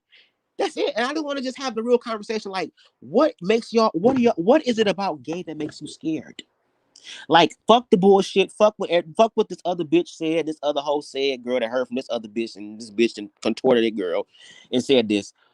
Bitch, personally, why are you afraid of LGBT plus? Share with us why you are afraid. I ain't talking about trying to save face. I ain't trying to, well, I'm not, bitch. Yes, you are, girl. Yes, you are, girl. Yes, you are, girl. If I know a white person is being racist, girl, I know the energy, bitch. So I know you're giving me that same energy, girl. You think because you're black that I'm supposed to just overlook that. No. We're going to have the real conversation. So right now you're giving me that energy. So with you giving me that energy, I want to know, what is your problem with me? Because at least that's God's grace and mercy trying to understand you. See, you wouldn't even give me that privilege. You would already start berating me. You would literally probably try to physically harm me. You wouldn't try to talk to me in a way to understand. You would be talking to me in a way to demean and to destroy. Or like they say about Satan, to come in to what? Steal, kill, and destroy, bitch.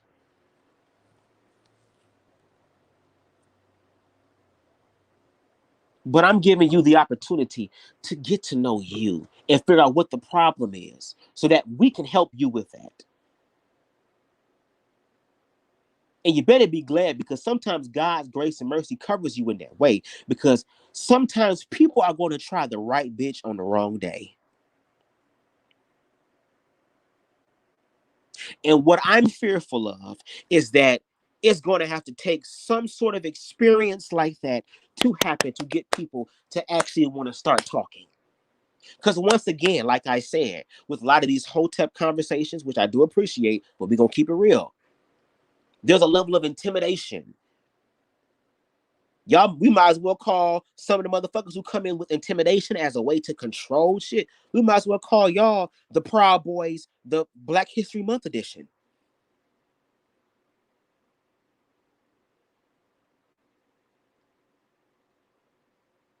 Y'all low-key should join the Proud Boys, because y'all share the same common understanding as far as control is concerned.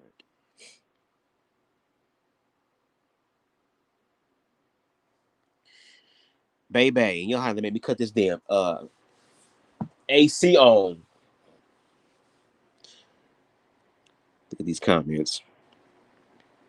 Child, you will burst through all 13 dimensions of heaven with that spot. Is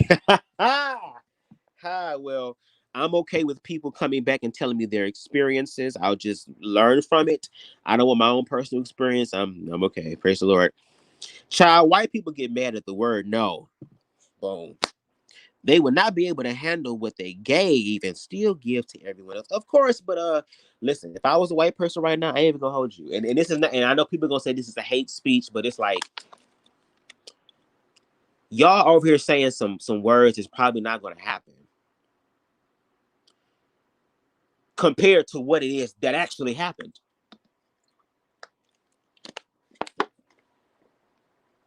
Make it make sense to me.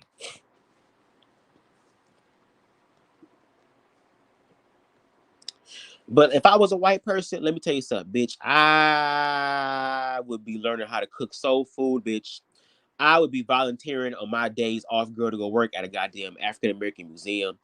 Bitch, I would be arguing down my white fucking family members and friends and co-workers and shit, bitch, about Black lives and all that shit, girl. About their ignorance, and check them with the bullshit, girl. It's this show. Bitch, let me continue my shit first and I'll talk about the show. Bitch, I would be sucking black cock on the weekends and eating black vagina on the weekends too, girl, if that's what they needed. Girl, I would be doing some shit, girl, because energetically, what white people or white supremacists don't understand is that they think they're exempt. Okay? They're exempt from accountability. The sad part for them is that, once again, spiritually, because see, the West is not very spiritually knowledge. Spiritually knowledge. What the fuck? We are not very knowledgeable about spiritual things, right? We don't take. We're in a Western world that uses religion as a form of control. We're not spiritually liberated, which is why they're trying to attack countries that are spiritually liberated and make up all these ideas about them.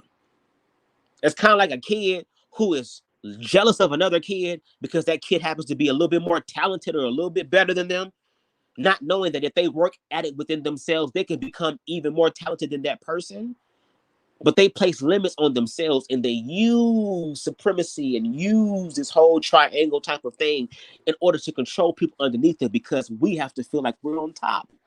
We have to feel like that. And what I want them to understand is that spiritually, with us moving into what is known as the age of Aquarius, baby, all of the people who have the strongest egos, who have used power and fear and intimidation, which has trickled down even into the lower levels of the pyramid, the Black community, which once again, there are plenty of videos on YouTube of black men literally threatening gay men, beating gay men, threatening trans women, beating trans women, and people laughing at it. And when they die, they just sit there and literally laugh at it. That shows hurt ass people.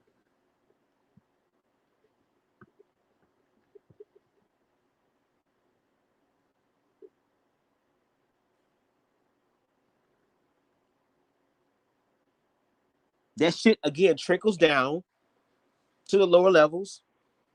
But the motherfuckers who stand in that position of that old energy thing, they are the ones that are going to fall the hardest and fall first. Spiritually. Which is why they need to be glad that there are people out here like myself, like Conscious TV, like YB Entertainment, like James Colwell, like T.S. Madison, like Hope Giselle, shout out Hope Giselle, like Joseph Williams, the misunderstood social worker, shout out to him. Individuals like the late and great Jahaira Del Atto or Jahaira Balenciaga, shout out to her. May she rest in power.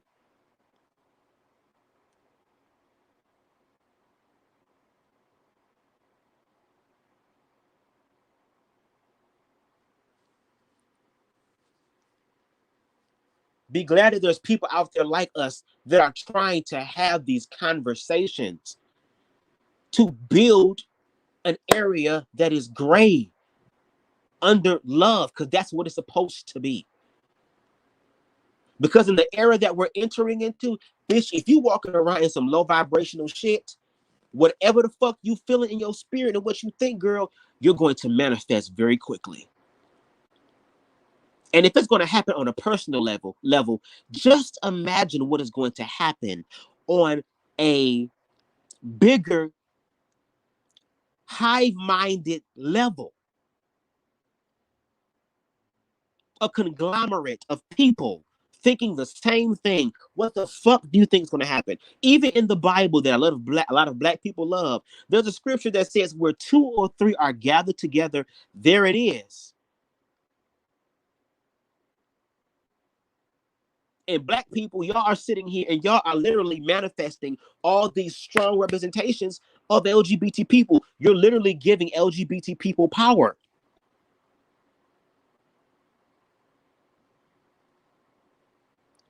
When what you should be doing is learning about them and asking them where they get their confidence from to get up every morning and live their life the way they live it.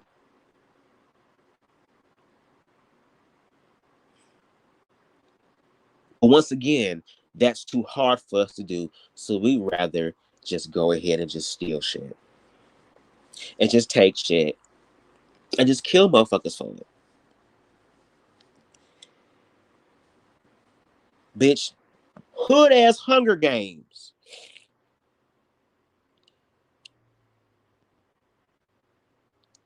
Girl, when they came out with that third Purge movie with the black people, I'm like, girl, what the fuck is this? Is this girl? Because like they say, it's a lot of shit hidden in plain sight. And it's just my opinion. Take it for whatever you want. But it's like, girl, is this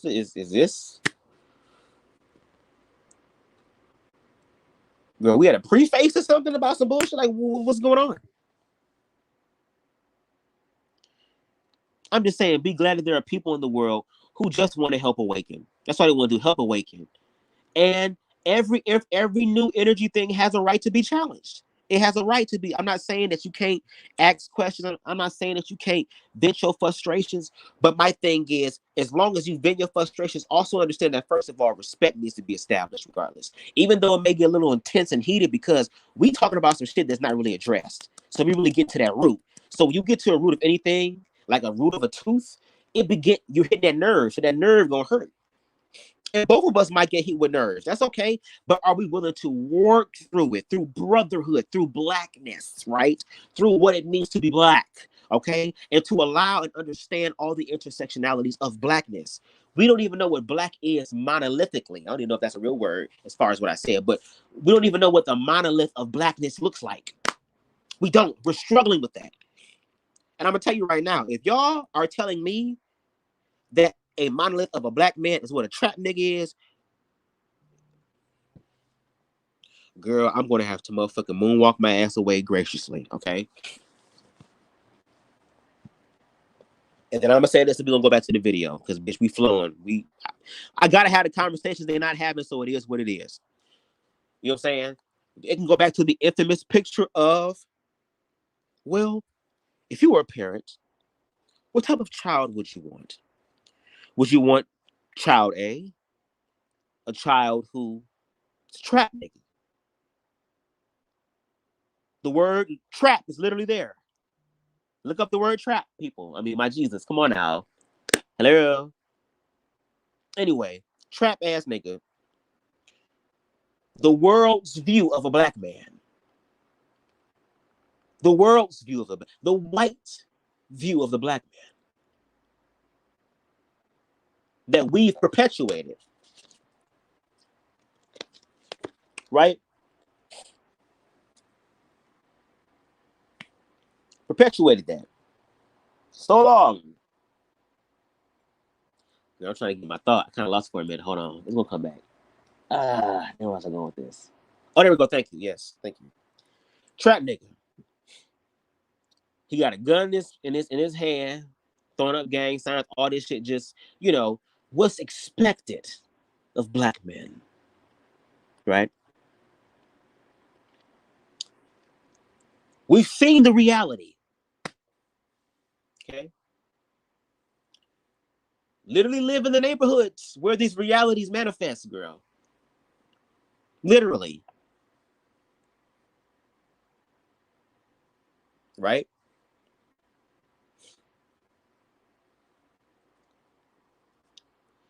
And deny it. Girl, no. We know that Mook didn't kill Ray, bitch, but yet when Mook ass gets held accountable, bitch, you want to go ahead and spend $40 on a shirt to put this nigga on talking about free my cousin. Why should we free him? Because I love him. Wow. So you want to honor and celebrate a man who takes away lives, not give.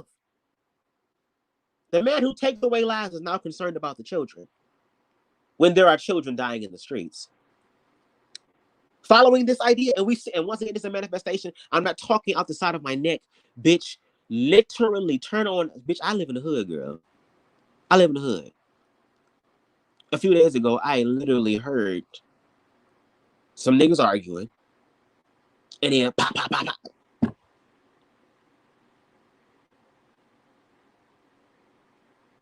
And it hurt me because it's like, that's the reality. That's the reality. But you have that for presentation side A, right? You got that. That's what side A gives. That's all the facts. You can look it up on YouTube. You can look it up on Google. I ain't talking about Wikipedia, bitch. These actual factual news articles out there that support, that are substantial, factual evidence. There are statistics. All these things out here, girl, that'll be able to help you with this, right? Okay. Would you rather have child A or would you have child B? And child B, they would always choose. And at the same time, I'm not mad because those are individuals who really are liberated. And when they're liberated in that way, they don't give a fuck. And that's why God is going to bless them going forward because it's a level of love that they have for themselves. And remember, black people, in y'all Bibles, Jesus was murdered. He was murdered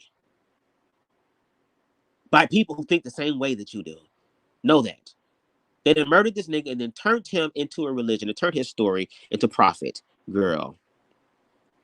Anyway, we have side B, and they choose the most flamboyant expression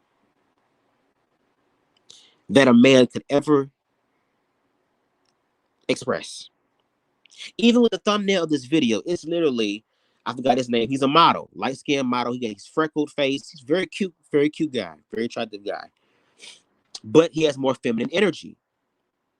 And he's not afraid of showing his femininity, even through his choice of clothing. So, of course, he's dressed up as the male version of the iconic Playboy magazine, you know, the Playboy bunny, which is why I understand why these black people are talking about a magazine that they said was made for white people, girl. But once again, it was sex and was busting nuts. So, you know, and there's black men fucking white bitches. So I guess it's okay, girl. Anyway, that is not the thumbnail, right? Him in this damn bunny suit with the bunny pussy. Hey, man. And they're shocked by that. But anyway, you start thinking of all the stereotypes. Flamboyant, flick of the wrist, got the list when he talk, all his stuff.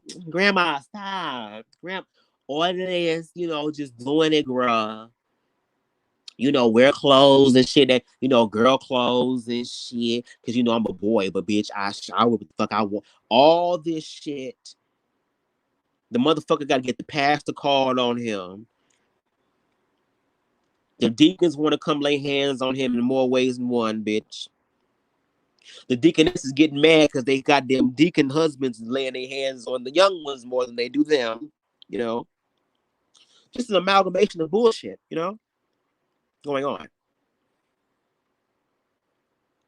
Then has to be challenged every time he does something that is against the norm. And when you go out the house, you represent me. And what will the neighbors think? And what will the church people think? And what will all these people think? Bitch, I'm your child. You literally go to church every motherfucking Sunday and be on the floor, snotting, thanking God, Jesus. Thank you, Jesus, for saving me for all the fuck shit that you did and that you still gonna do, girl. But yet you are given literally the opportunity to extend that same grace and mercy that you say God gave to you to somebody else, and you can't do it because you struggling with it.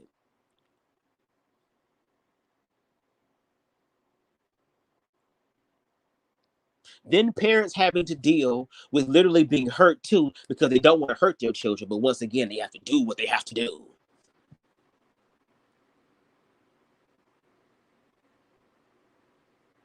Which one of these children would you choose?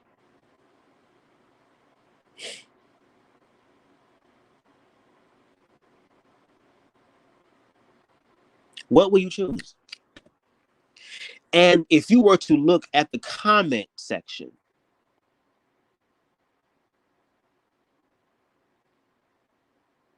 you would get an overwhelming amount of responses that I think it's better for you to see than for me to tell you. Because seeing is believing, right?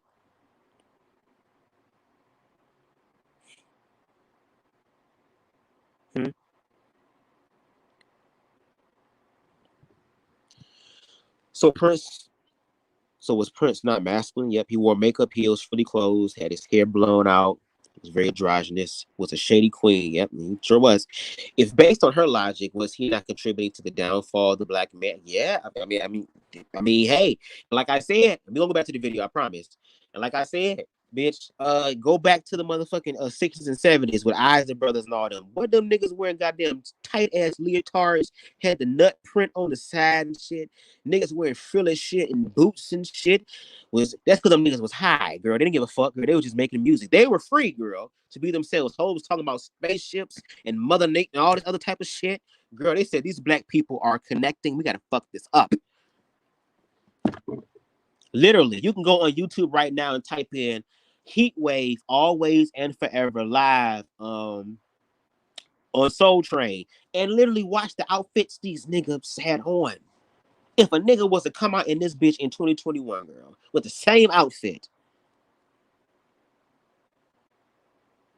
Bitch, wasn't super flying. All them niggas wearing tight. And you talking about niggas sagging and shit. Bitch, they had on tight clothes to where you see the booty, bitch. You can see the heartbeat in the pants, girl. Be so tight. Be so tight. Be so tight. Yet it was okay. See, I think a lot of these niggas get mad because, bitch, you fat motherfuckers can't wear this shit no more, girl. Sometimes, look, there's a time and a place for everything, girl. Your time and place in being able to wear some shit that actually fit is gone, girl. Just accept the size 48 waist, girl. Just accept the size 52 waist, bitch. Just accept it. That's what God wants you to do, bitch. You didn't put your work in, girl. Enjoy the rest of your life, bitch. Just eat. Girl. Just do it.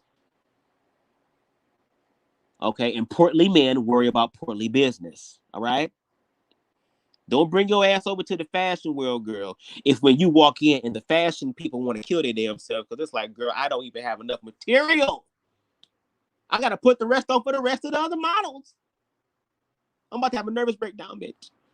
And on top of that, y'all love talking this gay shit, but y'all wearing gay brands, girl. Gucci, Louis, Fendi. Girl, what? The confusion. The confusion. The confusion. Britt Rockman. Oh, Britt Rockman, bitch. I am high. Brittman Rock. People were mad because Playboy made him the newest Playboy bunny, which is traditionally female, because the magazine is geared towards men. Yeah. Now, I didn't know that they consciously made that choice. But at the same time, I don't know how many issues he's going to be in. I don't know if he's going to be on every motherfucking page. I don't know that. But if that's just an issue that he was in, you know, you don't have to look at. See, like, I literally need people to understand that you have a choice to, like, throw the shit out. You have a choice to burn it. Like, we're not taking away the choice for you to not deal with it. But the way that you motherfuckers just overreact, it'd be like, girl, it's not really that much. It's not really that much. Now, if he was out there and his dick was out and it was just hard and he was just stroking it, then okay, girl, I'm like, bitch, what the fuck? I didn't subscribe to it. But you can literally throw that out. And also, maybe Playboy also wants to expand its brand, because let me tell you something about these corporations. When it comes to this whole gay support, they're not really supporting gays, girl. They still share the same values that a lot of people in America think, girl. It's just that, girl, they want to get the money. And they realize that gay people have a lot of money. And bitch, we gonna get to this money. And if that means pissing a few people off who have to unsubscribe, that's okay. We'll have a new subscribership, and one that is willing to pay. Because once again, as a community, we're still learning to love ourselves collectively as well, which is why there are some people in the community who feel some type of way about people like Lil Nas X and people who are just so flamboyant out there, because it's like, girl, you're going too fast. Well, girl, you don't have to pick up the pace or go sit your ass down. But I'm not finna slow down because of how you feel. Please make that make sense. Anyway, and Luther Vandross, did he also contribute to the downfall? Hell no, he was too busy singing hoes down. Bubs, I found a job, but if they don't call me, then I'm going to sell. Congrats, Amber. Well, you know, just keep doing what you need to do. Keep lighting your money candle. And keep speaking your affirmations over yourself and over the candle and stuff. And your opportunity for finances is going to come. Trust me. That's exactly what my ass has been doing. I've been doing this shit since 2020, and my life, bitch. That's why I'm able to speak the way that I speak and kind of really have time to actually have these conversations, is because I'm literally manifesting my own reality right now. And it took me 30 years to get here, but bitch, I'm here. So it's like now I have the opportunity to really focus not only on what it is that I love to do and be paid for it, but also to continue to pour out self-love in way of conversations like this. So just keep doing what you're doing, Amber. You're going to be all right. There were people in the comments talking about the kids. Why the fuck are your kids looking at Playboy magazines? Because here's the thing about people have to remember about kids. And a lot of these people have lost their identity as kids. Even in the Bible, I forgot what scripture it was, but it says something along the lines of, if you don't have the mindset of a child, you will never really be able to inherit the kingdom of God, because you need your imagination. You need to be creative. And there are still people in the world who are going to be creative in different ways.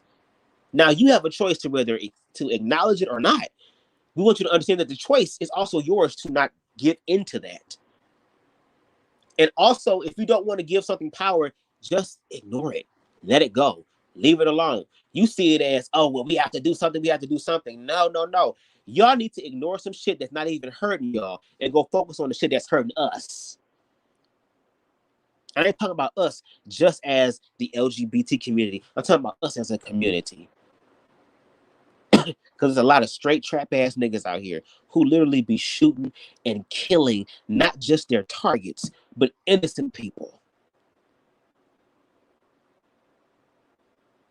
And yet we live in neighborhoods where we know who did it and we don't want to say nothing because, oh, what happens to me and all that type of stuff? Well, what happened to the community? Because if the community was really together, there would be no need for this.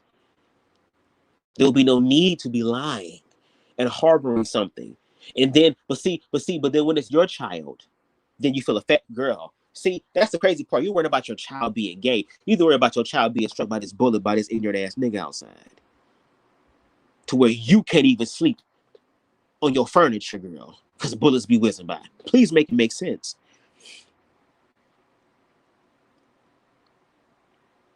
But anyway, these people were kids too. And of course, for a lot of men who live in a world that's more a patriarchy, right? Male patriarchy.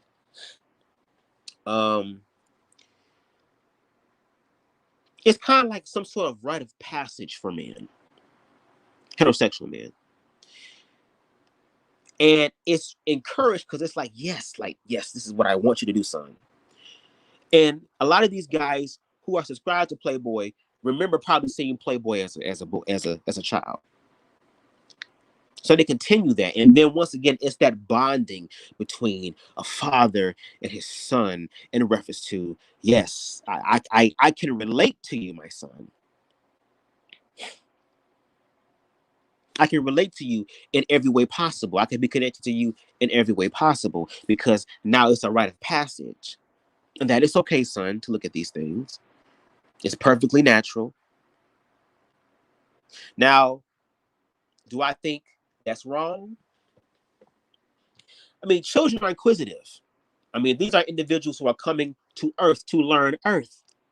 They're coming to learn Earth, girl. They came from knowing where they were complete and whole, and they decided to come here to learn themselves again on this realm. Right?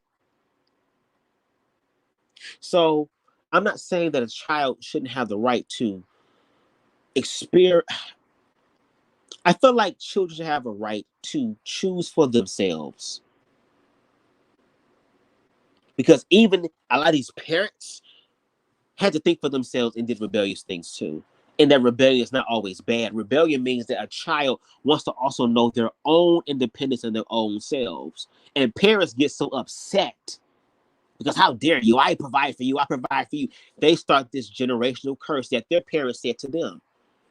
But instead of learning to love your child and allow your child to be themselves, you also then learn something about being yourself as well, because isn't the next generation supposed to do better than the previous one?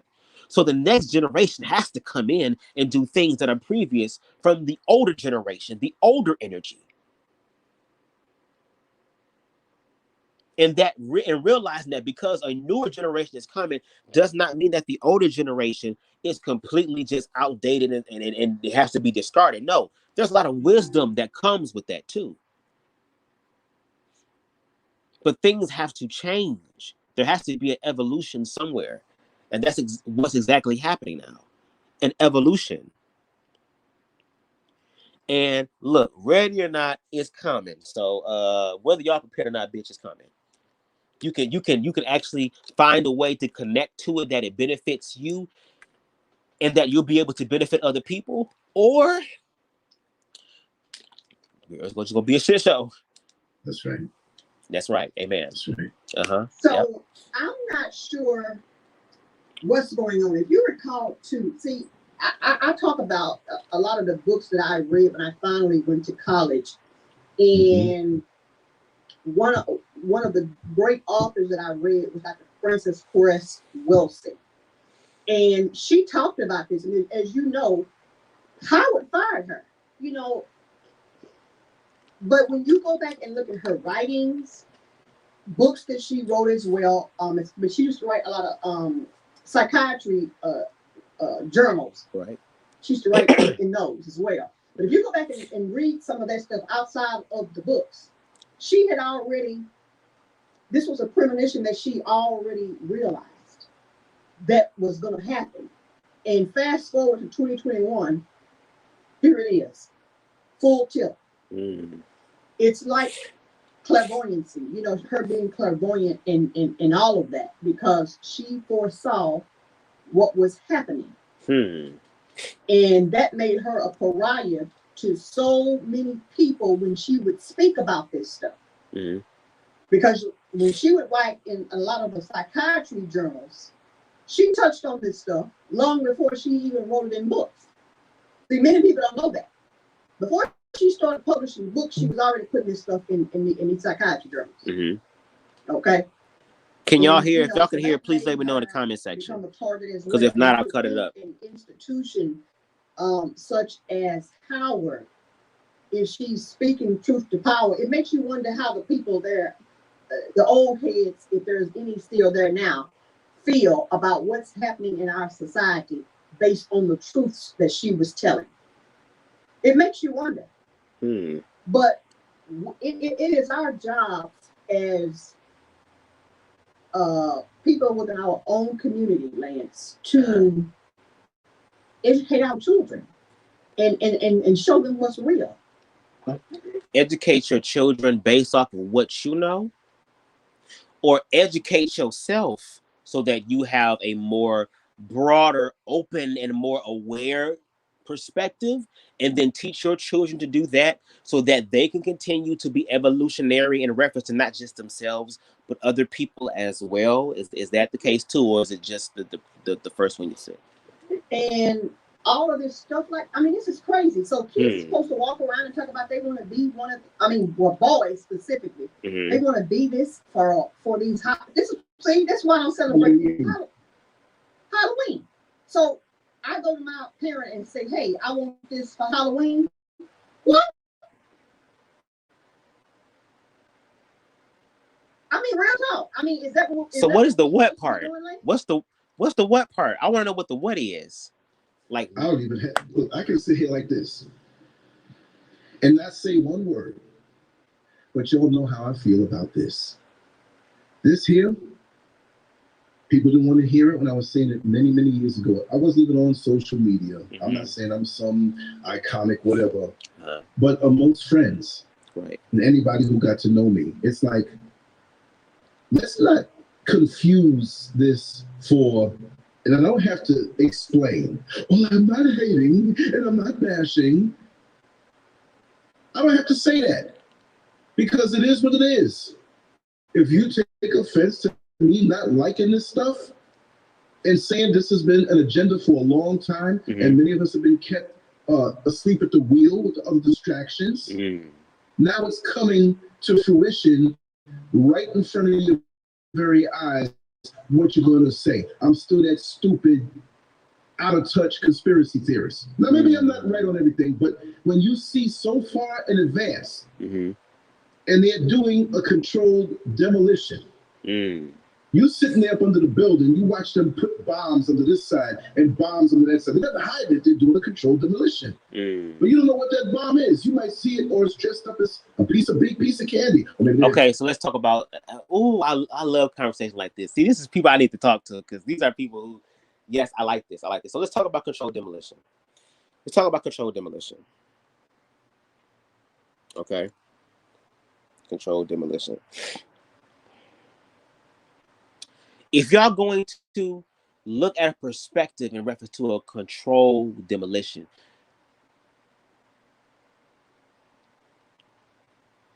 at least provide the facts of what that is.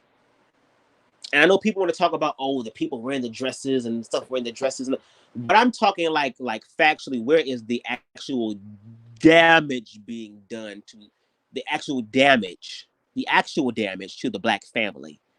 Is it the damage because now there is somebody who is considered different by society? Well, maybe it's the family's time and choice and opportunity to once again employ love and to understand. Because if Black people know one thing, since we're talking about you, I ain't got to say one word, but you know how I feel. Well, let's talk about feelings, which is one thing Black people don't like talking about, and that yet we deal in them, but we don't know how to actually address them and heal from the feelings. The same feeling that people feel when they're discriminated against in reference to their race is the exact same energy. It's just that now you're talking about being clothed. It's being clothed in something. And when you do that, you actually participate in the controlled demolition.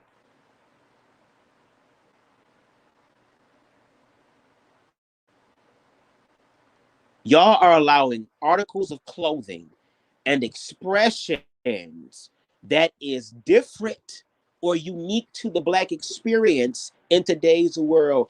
Y'all are the ones that is painting it as evil and different.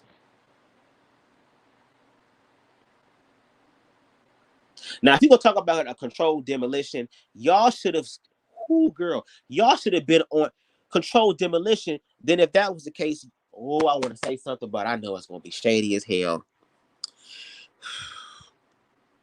Well, I'm gonna say this, bitch.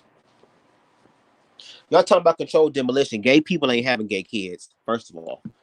Because we can't procreate. The one thing you throw in our face, you can't, 2 men and 2 women can't come together. So we ain't having the gay kids. It's y'all having the gay kids. Because once again, it's an energetic thing. And it's so crazy. You're talking about the emasculation. A lot of men who are openly gay are living in liberated ways. Emasculation is to take something away. Emasculate, demasculate means to subtract that. Nobody is trying, please, I need people to understand. Nobody is trying to sit here and destroy masculinity. Masculinity has its place. It is part of the divine masculine and divine feminine, which is energy that both men and women have. It's just that as human beings on planet Earth, we have a right to live out our ways in which our expression genuinely or vibrates from. That's all that it is. But it becomes a problem when it's hyper masculine. Because just because a nigga is wearing some female clothes does not mean that every man is going to go out and wear female clothes. And excuse me, wasn't motherfucker dressing like women and bitches and shit in the 80s, nigga? With that Prince era? Y'all are trying to equate. Literally trying to equate article of clothing, like Roki said. Now sexuality is down to the pattern. Why y'all niggas paying so close attention for? Why the other shit happens in the back? Oh yeah, because you got motherfuckers who are lookouts, girl. I can't have you look at my shit. So let's put a magnifying glass up to your shit, girl. And the reason why a lot of people have problems with gays is because, girl, you can call them the F word, you can call them a sissy, you can call them a punk and all that shit, and they still gonna motherfucking live their life. That makes people irritated because they want your words to hurt them. They want the words they say to you to destroy you. But that's why they have to go forward to intimidation. And I saw that what's they put down here and said she doesn't celebrate Halloween, but she referencing and giving props to a clairvoyant person, which is the Black community that loves to demonize people, clairvoyance, and see that's witchcraft and evil. Exactly. Oh, hold on 1 second. My fucking nose, bro. You gotta bear with me. But I mean, low key, when you are connected to divine masculine and divine feminine together, you literally start walking in love, which is Christ energy, which now you can manifest certain things, which a lot of people are afraid of. That's why they killed Jesus, according to the narrative of the Bible, because this nigga was actually doing it, and he ain't had to pretend. He ain't had to fake it till he made it. Some motherfuckers fake it and don't actually make it. Which is why a lot of times when we talk about the Black Hotep conscious community, why a lot of these leaders, Professor Umar Johnson, Brother Polite, Tariq Nasheed and all these other influential people or whatever in the Black community, girl, they have demons too. Like, they have shit that they're doing too. Like, that's not really benefiting the community. Once again, Umar Johnson, all these years, nigga, we still ain't getting no school. But you living like a trap nigga. You use your money to be motherfucking some Coming to America type ass nigga.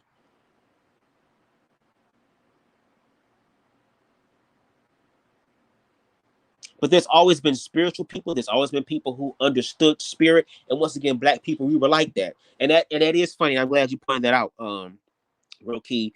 She don't celebrate Halloween, but she's, you know, giving props to a clairvoyant person. It's just like, girl, let's stop, because I'm already going all over the place. Let's get back to it. Having a party for the kids, and they're putting it in strategic positions. So when it explodes, it falls, the building falls the way they want it to fall.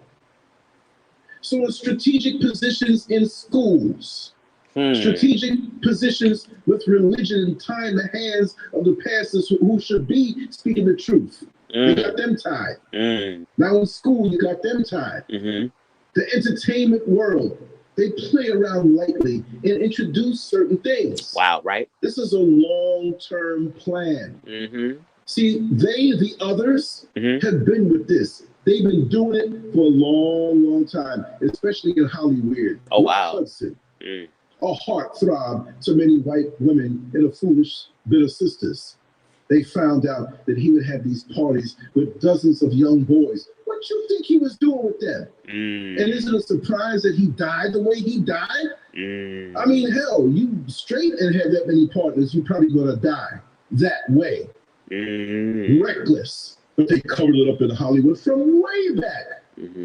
From when Hollywood first came to be, the agenda was that. And they know that with life imitating art, we are so gullible, sitting up in front of the TV. It's good show.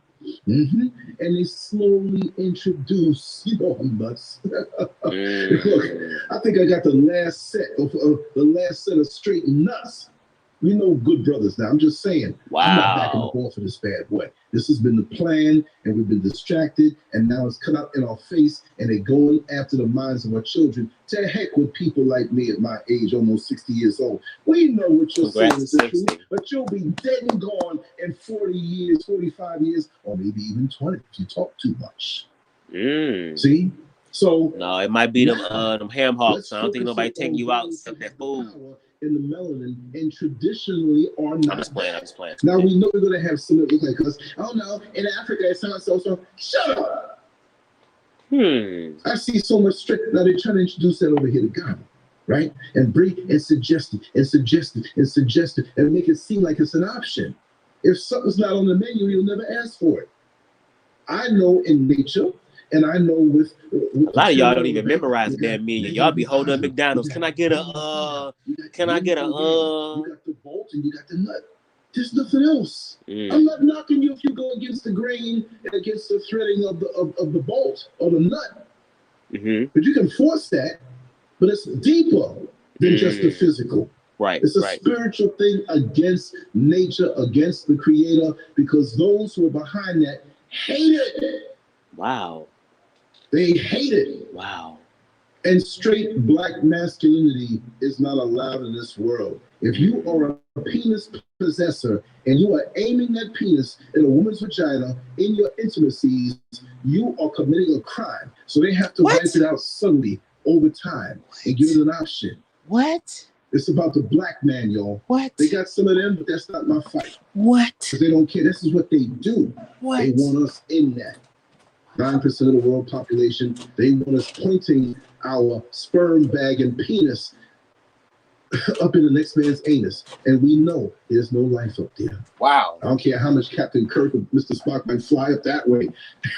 A lifelong mission to find life. And the closest thing they'll find is a planet Uranus. Wow. But there's no life up there. There's nothing like the black man and the black woman procreating and loving each other and building community. This is what it's about. And they're pushing it on us now. We can't say nothing about it. Wow. I'm sorry to take over so much. Tell me how you feel about that. I guess when I think about being a child, as I said, a family friend having all of these particular issues of this magazine. I wonder if I was a child now and I ran across these and that image, the imagery on the cover was different. Now I do remember the controversy. Wasn't it in? I think it was 2017 that they had the first Alphabet Boy on like a special edition Alphabet Boy. Jesus. Now I don't know how well that went over. I mean, I wasn't following that stuff, but that was right after Hugh had passed away. That was right after he passed away, and so now you got this. And I don't know about in Florida or in New York, but victim mentality, Rocky. Victim. I told you, black people we still under that victimhood mentality. In Houston, it's like if I'm gonna struggle, we all gonna struggle, bitch. Fuck that. Harriet Tubman said, "Girl, fuck that. I'm coming for the hoes that want to leave, bitch." They were not letting these people, and the people were coming. They were coming dressed like me. The parents were. Yeah, do you remember that? I remember that. I don't know if the parent, if memory serves me correctly, the parents were not informed that all this was going to be going on. Wow. And then come to find out that these people were on the registry. Wow. Right. So when you if you say that, then that's the fault of the library for doing that, for them not doing that. The fact that you're trying to equate it to homosexuality, it makes no sense, because here is the thing, though. If they were on the registry, it was at the fault of the individuals who employed them to come read to the children. When they work at a place where there are children, they are required to do background check before anybody comes around, especially on the list. On the list. And if they're working in a corporation or a company and they're on the list, that's going to be bad for the brand. So why would they send someone out to do it as if though this was some planned event? The fact that y'all want to see, it was got the drag queen girl. You don't know who they're putting around your kids. Bitch, isn't R. Kelly in prison, girl? And you hoes still stepping in the name of love, bitch. Girl. In all of this emasculation. Right. And then people who are actually wanting to act on it. What does that do again to the, well, I'm talking about the black family, because I'm black. What does that do to the black family? Is there a way to control pop or no? Wow. Yeah. Yeah. Mm-hmm. Yeah. It's a multi-level situation. You know, it's almost like when you get something for the price of one and get three things. Number one, it ensures that the future generations, as this is more and more presented as an option in the imagery into the heads of our children, some of them are going to go that way. If they don't have strong households. Wow. There are a lot of black families that are not part of strong households. I'm not going to knock and say, well, the single parent household is not as strong, whatever, but you got to have this strong presence. It's the energy. If there's no man, it is better be a man there who passes through and who has a great influence there. Man and woman, female energy. Look, we've had families where the father may have passed away, the mother may have passed away. But if we don't get back to that village mentality, where we get in where we fit in, and this family needs more of this energy, so we're going to spread it around righteously. We need to go back to that. Right. So now, go ahead. Well, if you recall, they had Playgirl. Playgirl was supposed to be for the women. Yeah. And it would be images of men in there. Why couldn't they have put them in there? Because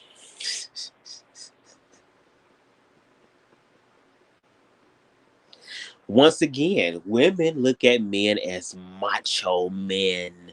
Women look at men as the man and strong, the aggressor, and all this type of stuff. Where would the fuck Brett Ratner ass fit in with that narrative?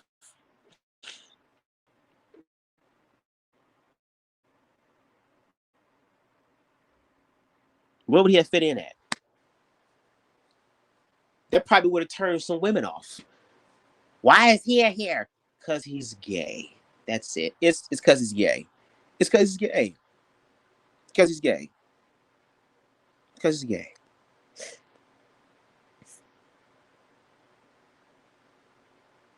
But since we're talking about choices, and you motherfuckers don't own Playboy, and once again, Playboy wasn't really meant for your black ass and mine, girl. Like, I don't understand why y'all acting as if, and then, bitch, who about to subscribe to Playgirl, bitch, when my Vidster is free, when Pornhub is free, bitch, when X Hamster is free, bitch, when XXTube is free, bitch, when all these websites is free, why would I continue to subscribe to a magazine, girl?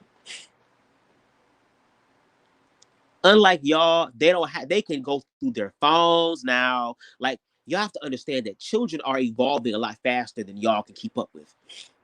And if y'all just want us to slow down, just tell us to slow down, and we're gonna try to slow down and help y'all. Just let us know what's going on. Don't get mad because you can't walk as fast. Because at the end of the day, we still gotta live our lives. Y'all gotta live yours, okay? And y'all not gonna live vicariously through other people, right? Right.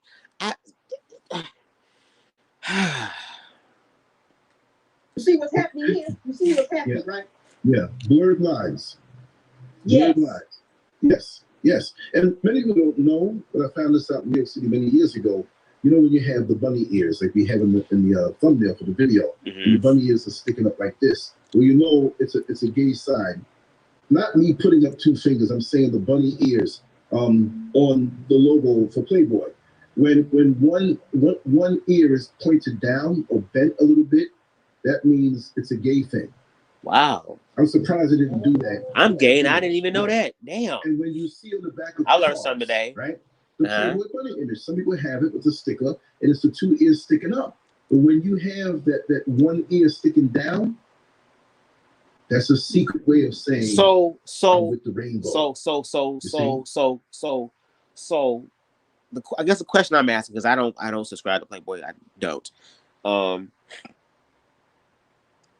Is he like does he have like a centerfold in there where there's only like a few pages of him in the book? Is he going to be the actual new Playboy model for everything? Like every fucking issue is going to be just him, or is it just that particular issue? Because once again, I want people to understand that they have a choice to not look at it. Y'all acting as though it's glued somewhere.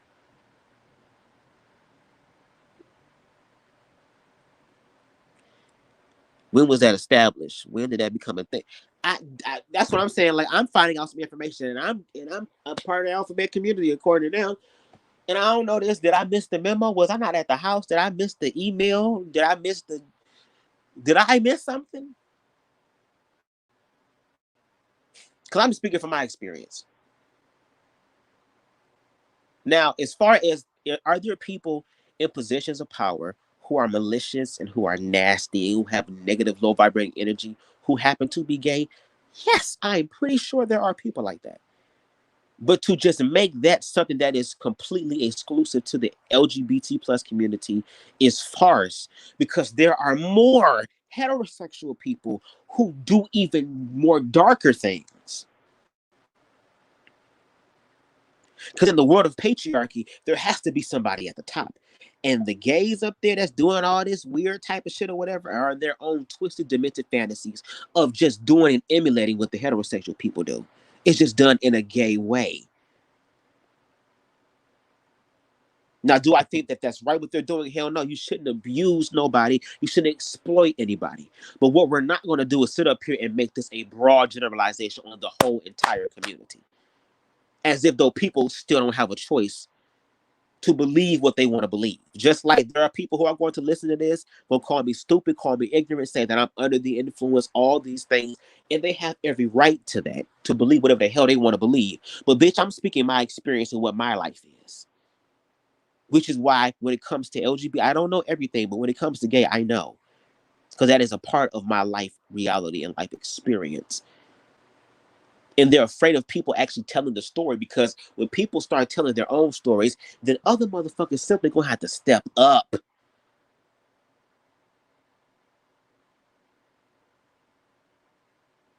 step your shit up. It's kind of like low key when Lil Kim was doing her shit and she was gone for a while, bitch, and Nicki Minaj came, girl, and just took it and ran with it. I mean, isn't that the hope and the dream of the slave for every generation to progress and progress and progress and progress? Yeah, that's the point. All that's happening is that everybody's not straight. There are some people who are gay. There are some people who are bisexual. There are some people who are going to try and experiment and see what they are for themselves and then make their own decision. Does it mean that humanity is going to be wiped out? No. Does it mean that the Black community is going to be wiped out? No. Well, actually, yeah. Not from us, but from y'all.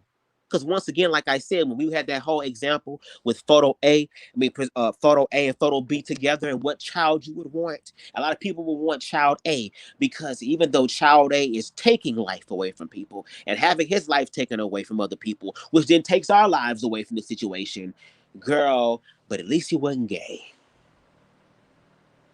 Girl, what the fuck? So you would rather accept the one that actually brings death more so than and then give the cloak or the illusion of death and throw it on the LGBT person. Like Lance said in here, he made a comment in reference to HIV and AIDS as far as, people dying that way, even heterosexuals dying that way. Exactly. Because if you look at the statistics, yes, gay men are at a more higher risk of catching HIV and AIDS because of the sex that is happening. But once again, if you take certain precautions and educate yourself, you can lower those chances because it is still a physical, intimate act between two people. And y'all think that love is created because a baby was created, which is why a lot of these motherfuckers don't have daddies in their life, girl. Where the love at? And he's supposed to be there, girl, to love himself enough to work through the bullshit with his wife and turn his baby mom into a fucking wife, girl. But now all of a sudden the children is very important. Make it make sense to me. You're not even living the reality that you want your child to live. The fuck is you talking about? Yeah. And so people, you pull up on the radio. But that's what I'm saying. I'm sorry. Thank you. You're sitting. He made a reference to HIV and AIDS or whatever, talking about it. But statistically speaking, Black women, even though gay men are at a higher risk, Black women, factually, statistically speaking, are number one. And they want to make HIV and AIDS just a gay disease, and it's not. If it was, it would only just happen to gay people.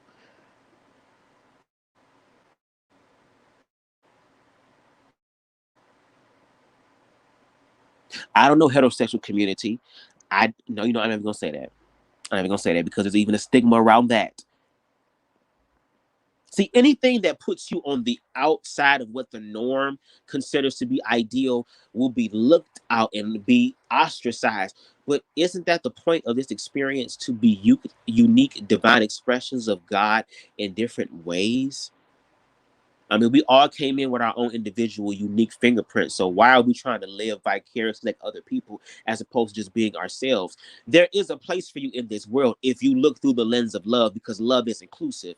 Y'all, I'm sorry for what I've heard thus far, and I could be speaking ignorantly myself. I do want to watch the rest of this video, which we will get to, but I want to look at, there really is no love here. There is no love here. Y'all talk about these problems, but y'all have not yet to offer any sort of real tangible, logical solution that is beneficial for everybody.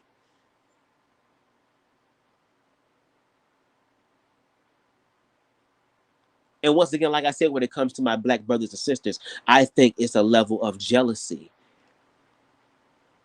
Because if there are people that are more impressed than you, can stand in freedom and truth, girl, that reminds you that you need to do the same thing too, especially when you have more privilege. We could get into that. HIV/AIDS is not a disease that was the result of two men or two women. It was literally created to eradicate all Black people, allegedly. And see, this is the thing that I'm talking about. Like, being about community is actually going out into the community where the people are. Talk to the people, understand the people, meet the needs of the people so that the people can come together. But y'all exclude out certain people based off of superficial, stereotypical type of views. Y'all not even literally sitting down and trying to have conversations with people like that. Y'all come in with y'all shits and y'all facts. Y'all don't come in with an open mind. Even me, even though I have my critiques, I'm still listening to what they're saying. Because what Lance is saying, some of the things he's saying is truthful. I appreciate the community spirit within him, and he's doing the best that he can. But when it comes to the lens and the perspective of LGBT, there has to be a deeper look at that includes the LGBT perspective as well, because there are LGBT people who care about blackness as well, because hell, I'm black. I have an intersectionality of blackness that affects me just as much as it affects Lance and Liz.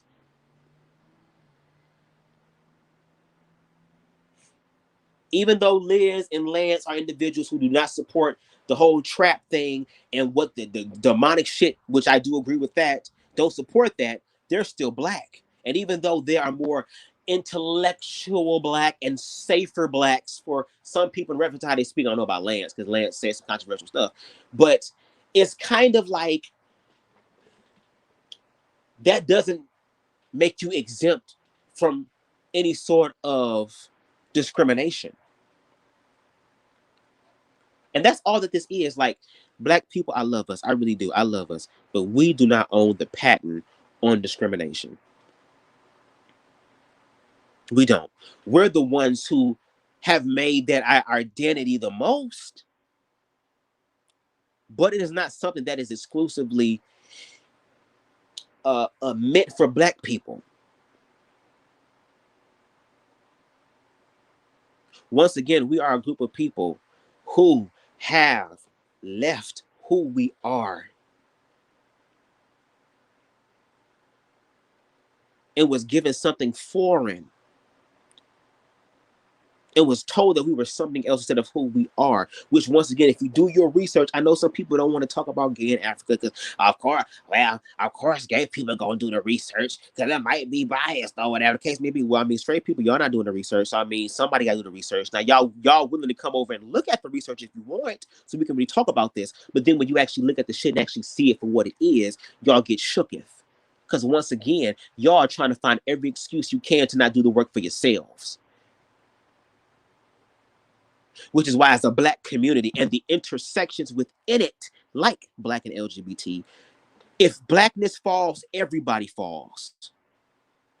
In the level that my black brothers have spent their time here killing other black brothers and sisters out of anger, out of jealousy, out of bitterness, out of being hurt, feeling left out, and then not coming together as a community to address those issues and offer healing to these people. Y'all not about community. Y'all about certain people in the community, girl.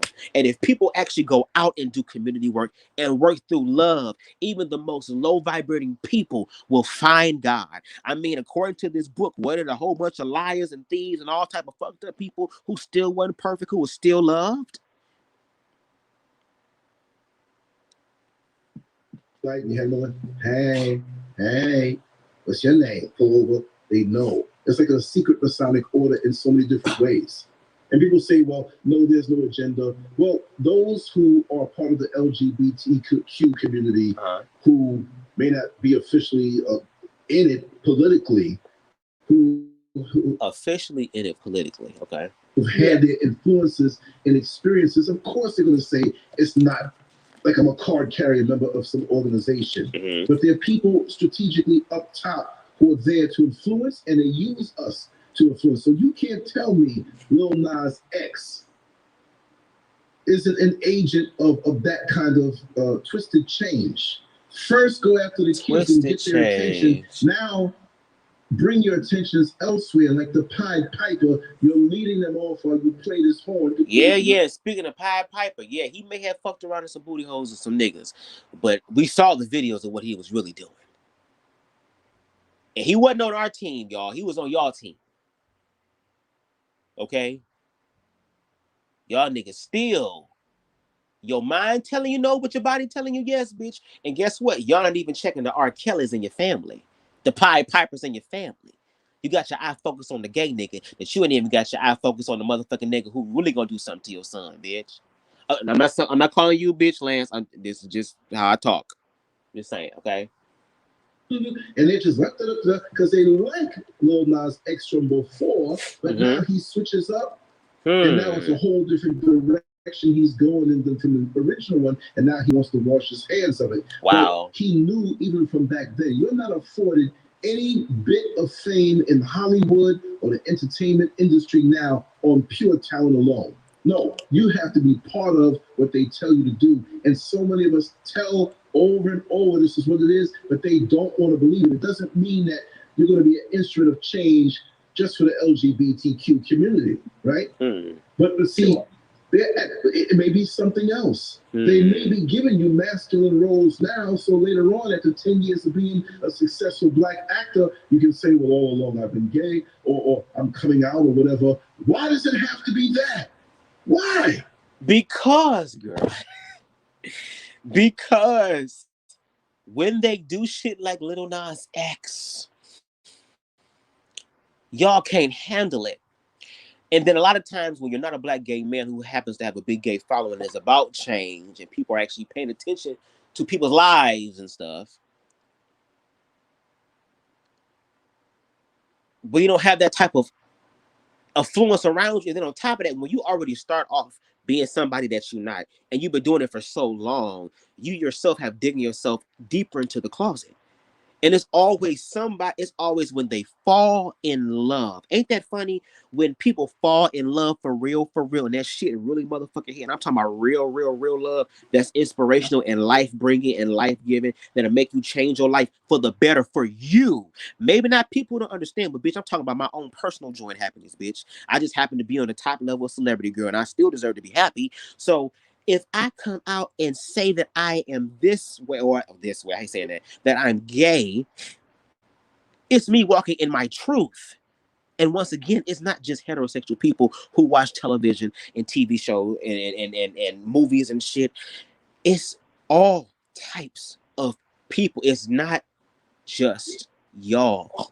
My God, Jesus Christ, girl. One gay person come in the show, girl, then the whole fucking show has tanked, girl. But we sit here and look at the other bullshit that we used to, girl. Wow. Well, guess what? Y'all didn't do a good job with the other shit, girl. It's some gays that's a way that's gonna be able to hold gays accountable. But we also gonna hold y'all accountable too. Cause y'all acting like y'all did an amazing job. Y'all doing a poor piss ass job too. Cause bitch, after the crack epidemic, a lot of you motherfuckers gave up. Which is why God works in mysterious ways. Which is why black women who was always ostracized and demonized and told that they were nothing, girl, are actually finding their own power and walking in their own truth that threaten men, girl, because men can't walk in their own truth because they don't know who they are. That's a personal problem. And then on top of that, a lot of these black women stay with these niggas to love them through the shit, even though it's going to hurt me. That's okay, because once again, the black man ain't got to do shit. You want to be a king, you're going to have to act like one. You have to become one. And a lot of you niggas ain't really kings for real. Because a real true king cares about the people and understand that the people all have a purpose. That's why it's called community. Everybody look out and everybody got a specialty and everybody got something different that another person don't have, bitch. And it'd be so funny. The motherfuckers talk this shit until it's profitable for them, until it benefits them. Then the gay goes out the window. Because guess what? Coming to in reference to the gay community, a lot of black women have used black gay men as accessories. Get my hair together, get my makeup together, get my body together. All these things. But when it comes down to love and somebody choosing the gay over the woman, then it makes them feel some type of way. No, baby, there are more opportunities and choices for you than there will be for me, bitch. Allow me to have my shit too. I deserve it too, bitch. It's some jealous hoes in this house, jealous hoes in this house, Everybody jealous now hoes in has this it, house. to the point where when you have a show on TV, which I don't watch it, right? I mean, look at CNN every now and then for the visuals of what's happening online. And Right. I know how to filter in my mind what really is, because they can't hide their fangs. So you are going to watch this video for the imagery and kind of scan through it, but not actually pay attention to the story. You're too busy looking at the symbols and the sign, but not actually paying attention to the story. And I know people say, well, pay attention to the story is the truth. Like, this is about a gay man talking about his experience with the dude that he was in love with and how it ended. He was telling his story. Telling his story. That's all he was doing. Y'all be trying to find shit that ain't there. Y'all be trying to fix shit that really ain't broken. And maybe, I don't know, maybe it's another perspective that I have to see in reference to this whole thing. As motherfuckers actually doing this where it's literally being put in contracts, you have to be gay, all this other type of shit. And then on top of that, when you talk about, y'all look at gay as the most worst thing, okay? When it comes down, like, for example, when these people do these rappers or whatever, or artists end up becoming famous, they have to do these initiation rites or whatever. They do these rites so that, in a way, if they ever decide to speak out about, because I do believe there's some dark shit going on, because whenever there's a lot of power, of course there's going to be some dark shit. Of course. But all that shit's changing. And there's going to be people that were operating in the dark that's going to be able to help bring light that some of you motherfuckers can't do because you're not in it. See, once again, y'all can't be picky when it comes to blackness no more. Because once again, my black brothers, unfortunately, have contributed to a lot of black brothers and sisters losing their life. So at this point, you need everybody. And we can talk about Bayard Rustin. I know y'all gonna have probably some sort of comeback for that, and that's okay. But Bayard Rustin was a part of the movement for the walk on March on Washington. Now, some people say, well, oh, you know, well, he was a part of the plan too, to later then use the gay community to do all these things. I mean, y'all acting like gay is not just a white thing. Gay is a universal thing. It's a unique divine expression of both the divine and feminine and masculine energy, and how it expresses itself in different type of ways. Y'all just gonna have to educate yourselves spiritually, because y'all talking a lot of ignorance. Now, maybe if y'all present more fact that I can look at and it can be given to me so that I can see to be like, okay, I understand what you're talking about, then we can have that conversation. But what I'm saying is that the broad generalization that y'all making, y'all gonna have to check that, because y'all viewpoints and all that stuff affects people like me. People who genuinely trying to live their life, their best life. And it's a lot of insecure, low vibrating, hurt, vulnerable people in this world who will turn on each other and turn on other people, all because they have a problem. You motherfuckers gonna have to go talk to a therapist about that. Because like I said, eventually y'all gonna fuck around and y'all gonna meet the right bitch on the wrong day. And like I said, I would hate for that to happen in order for people to actually start having real ass conversations about equality. Because at this point, it doesn't seem like you want equality. You want supremacy. Now, if you're talking about there being agenda, talk about the motherfuckers that's doing the agenda so that we can get them, as opposed to addressing the symptoms of it. Get the motherfuckers responsible so that it doesn't happen, so that people aren't being used and abused. Because at the point, it's about power being used to abuse other people. It's just the person happens to be LGBT. Just like it's a lot of straight people who abuse their power as well. Please use y'all thinking caps. Any situation from me, but you gotta ask yourself, right? Why is it like that? Because they see these images up here in these official magazines and official businesses, and it's always the talk. Why? You can do what you want to do behind closed doors. You can do what you do behind closed doors. Why I gotta be? Why does? If I'm an official, let's be shocking. If I'm an official booty licker, I'm not gonna say, well, the Association and Union of Booty Lickers, and we like this activity, and I have to hit the woman in the back with my tongue every time. We should unite, and we should have this in every single show. If that's what I do behind closed doors, whose business is it? Girl, Janae Aiko came out with a verse with Chris Brown and Omarion, bitch, I think. And she said he gotta eat the booty like groceries. This is a straight woman who's into some kinky shit.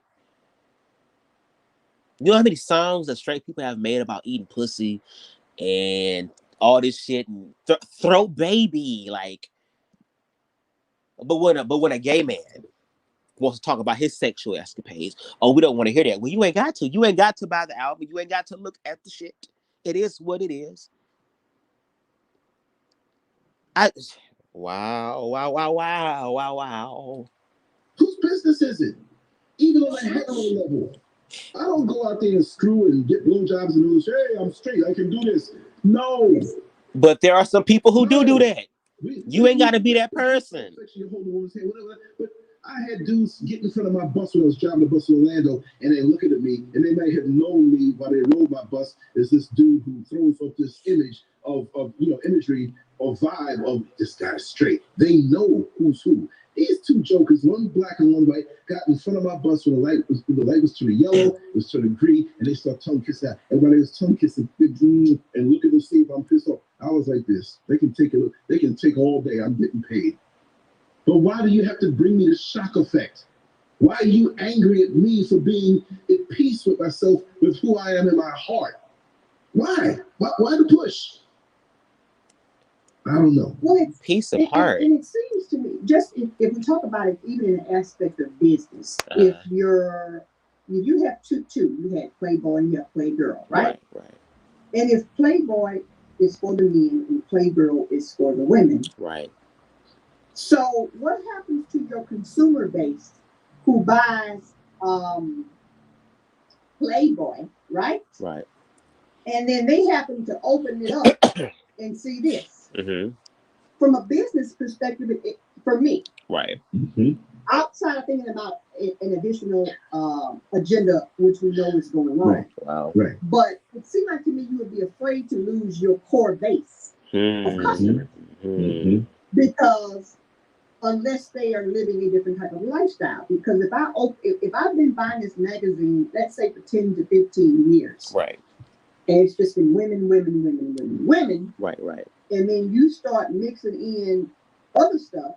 I mean, what is one supposed to think? Or are we deceiving them by not being transparent about what's going on? So there's some nefariousness in that as well. Mm-hmm. Mm-hmm. And for the people that will find this particular topic unnerving, offensive, unnerving, think about this. Mm-hmm. Especially the non-travelers. And you saw this happen recently because you live in Ghana now. Mm-hmm. Think about this. What was the U.S. Embassy doing in Ghana recently? And not only in Ghana, they did it in Kenya. Mm-hmm. They were trying to do it down in Zimbabwe. If you remember when Barack Obama was president and Mugabe got in his behind and told him, if you believe in this, then you come here and we're going to be the first married couple. Okay? But you see, he declined. But all the stuff that was happening when they began to raise these flags in countries that were never having this before. In that, like you said, it's been around, but not just overt, and it's in your face, and you're going to take it. You're going to do whatever I say. Right. Being it forced upon people.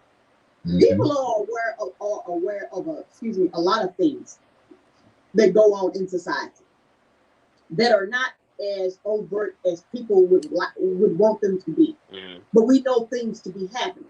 Right. Okay. Right. So just because something is just not directly in your face, it doesn't mean that you are ignoring what's going on, but you know it does exist. Mm-hmm. But now we are operating in the reverse. Remember, whatever you think is yes, now it means no. Whatever you thought was no, now it means yes. Yeah. Okay? Right. If you thought it was this, if you thought it was Lance, no, now it's Rance. And if you thought it was Elizabeth, now it's Twilibity. I mean, everything is operating in reverse. Mm-hmm. Right. So you think about that, and you know what was happening in Ghana recently over the last few months. This tells the story here. So people can't say, well, there's no agenda. Yes, it is. Why are they pushing this in places where this was never out and about before? Mm-hmm. Because it is called representation. White people felt the exact same way. Y'all gonna get mad when I say it, but I mean, it's the fucking truth. It is what it is. The truth gonna sting, bitch. You're gonna be all right. Just breathe. White people felt the exact same way when they saw blacks on television. Now they tried to find a way to make it to where everybody was suitable by putting a line of division. Because look, if you're gonna have some niggas in there, they better not touch this pure white skin. But it was once again the inclusion of it. This is all about inclusion. This is all about inclusion. But see, in order to have inclusion, you have to love and include yourself first. And once again, these are individuals who are looking at things in a very distorted type of way because they're looking at it from their perspective, which they have every right to. But if we're going to have a transparent conversation, there has to be people there that have the other experience to be able to talk about and find the gray area. And both parties going to have to be real.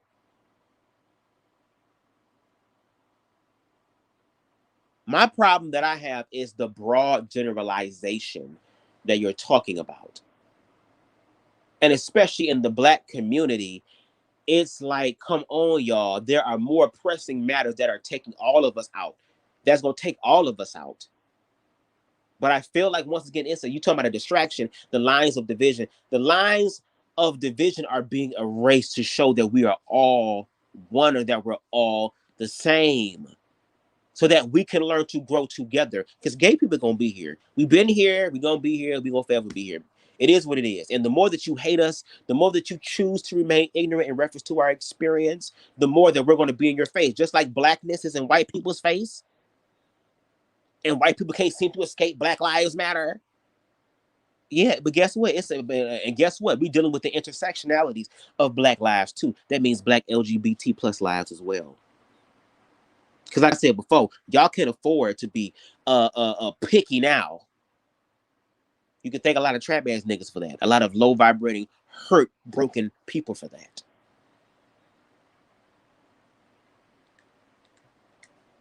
That's basic common sense. Yeah. And again, to answer your question, when you think you feel, and I feel also as common sense that you cater to your base. I'm not going to come here and speak about like Irish news and their concerns, because we know that it's based on what we do. And if I do speak about anything from Ireland or Irish, or what they're doing from a business standpoint, which is still kind of fucked up because it's just business. There's no personal real type of change, but they're profiting off of this. As long as they're making money, they don't give a fuck. They're finding ways to expand their audience because, once again, too, talk about white supremacy, at the deep level of things, there's also capitalism as well. And these motherfuckers gonna get all their money. All their money. And also, too, these companies hire and spend hundreds of thousands of dollars to have people come in to bring forth these ideas to help bring change that is going to be profitable and beneficial for the company. Y'all are sitting here as if though these Playboy execs was probably saying, what the fuck do you think this is? Do you not think that the basic question that you're asking has not been asked, especially when money's involved? Obviously, these individuals know something more about marketing that both Lance and Liz know about. So I'm pretty sure, for the sake of business, they're going to always think about their subscriber base. And yes, it does pose the question of, wait a minute, y'all been serving to heterosexual men. Why are you including a man now who's in this bunny outfit? And my thing is, if y'all go, like Roki said, I think it was Brett Rockman. Matter of fact, I'm about to look this shit up now. Hold on. Let me do my damn research. Hold on. Hold the fuck on. Hold on to your love. You got to hold on. What's up, Russell? What's going on? Hey. Hold on 1 second. Brett Rockman. Playboy.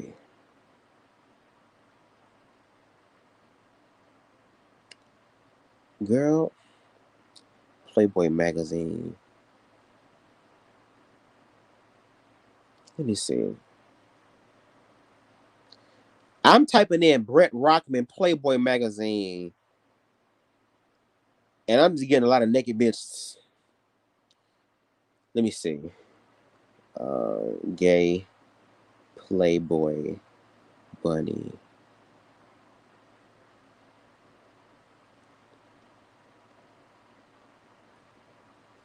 Brent Rock makes sense to me at first. Okay, yeah, here we go. The Advocate. Let me read this real quick. Brent Rockman makes history as first gay Playboy cover star. For Playboy to have a male on the cover is a huge deal for the LGBT community. For my brown people community, and it's all surreal, said Rock, a social media influencer. Playboy has revealed its first out gay cover star, social media influencer Bretman Rock. The 23-year-old appears on the October digital issue of the magazine in the full Playboy bunny gear, lingerie, platform shoes, bow tie, and bunny ears. Playboy wrote in a statement on its website that Rock has joined the ranks of Kate Moss, Dolly Parton, and Kylie Jenner for donning the legendary Playboy bunny suit. Playboy wrote in a statement on its website that Rock has joined the ranks of Kate Moss, Dolly Parton, and Kylie Jenner for donning the legendary Playboy bunny suit. Okay, so he's joining the rank. Although he isn't the first male identifying star to wear the suit, he is in good company. Steve Martin, Ezra Miller, Paul Rudd, Johnny Carson, Burt Reynolds, and Flip Wilson have all borrowed elements of the trademark costume, some even going as far as to wear the full suit, the company statement says. So you have these influential white men, Steve Martin. So are all these niggas gay? I just want to know. Can somebody prove that for me?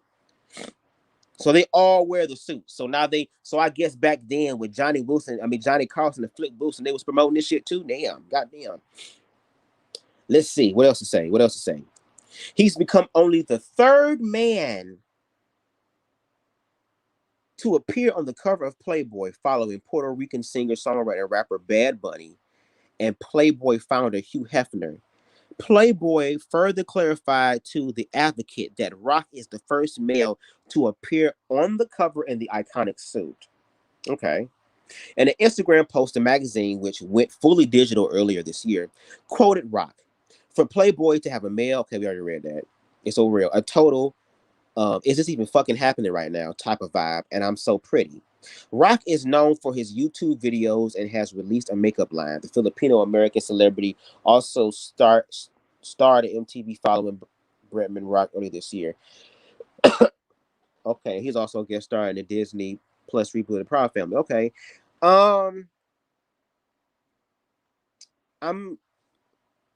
I'm trying to understand the uproar for it. Because I'm pretty sure in this article, let me see. Bretman Rock. Let me put that down. Let's see. We're going to do Bretman Rock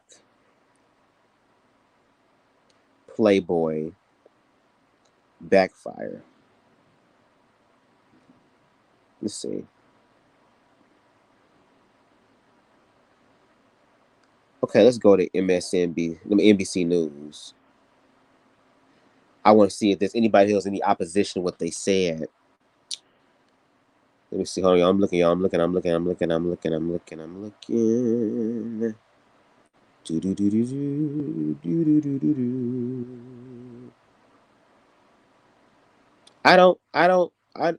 I don't see. Hold on. Okay. That was kind of a pop step toward the uncle movement diversity. Okay. But I can see. I don't see what. I don't really see anyone like me on TV, he said in the interview in February. I literally don't even remember seeing any like gay Filipinos on TV until I started watching Drag Race and saw Manila. And I was like, oh my God, you look like me.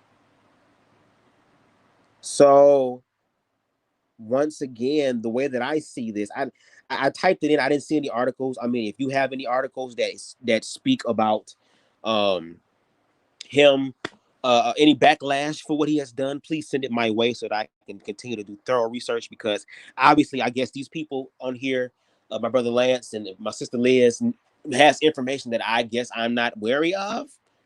I don't know if I have to join a Discord to understand what's going on here. Like, because I mean, it was a step of inclusion, and I don't see any informations of Playboy speaking about any damage being done to their brand. You know what I'm saying? I mean, I don't get it. I don't understand. It has some relation to us what's going to affect us down the line, Mm-hmm. right? Mm-hmm. But you said to yourself, well, wouldn't that hurt their base? Mm-hmm. Playboy magazine with a base of men, right? And it may hurt that if it's straight men who, and I'm quite sure some of the bisexual men will look at this, but pretty much from way back, this is what it is. Way back. Is McDonald's not going to have Big Macs and burgers anymore and just sell pizza? They're going to hurt their base because they're not going to master that over other established pizza joints who know the game good.